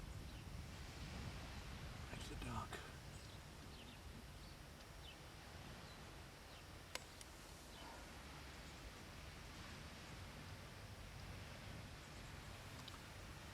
And it carries on up through, in between, through there. It's a lovely shape. These trunks of these trees here are really, really nice to paint. And in fact, it's thicker than that. Another one comes out there.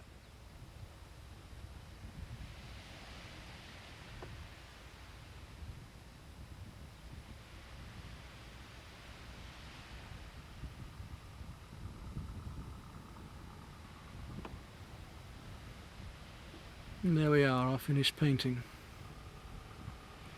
So you see you can work very quickly in oils in this technique and method. Even though the light has gone rather flat, I'm quite pleased with that.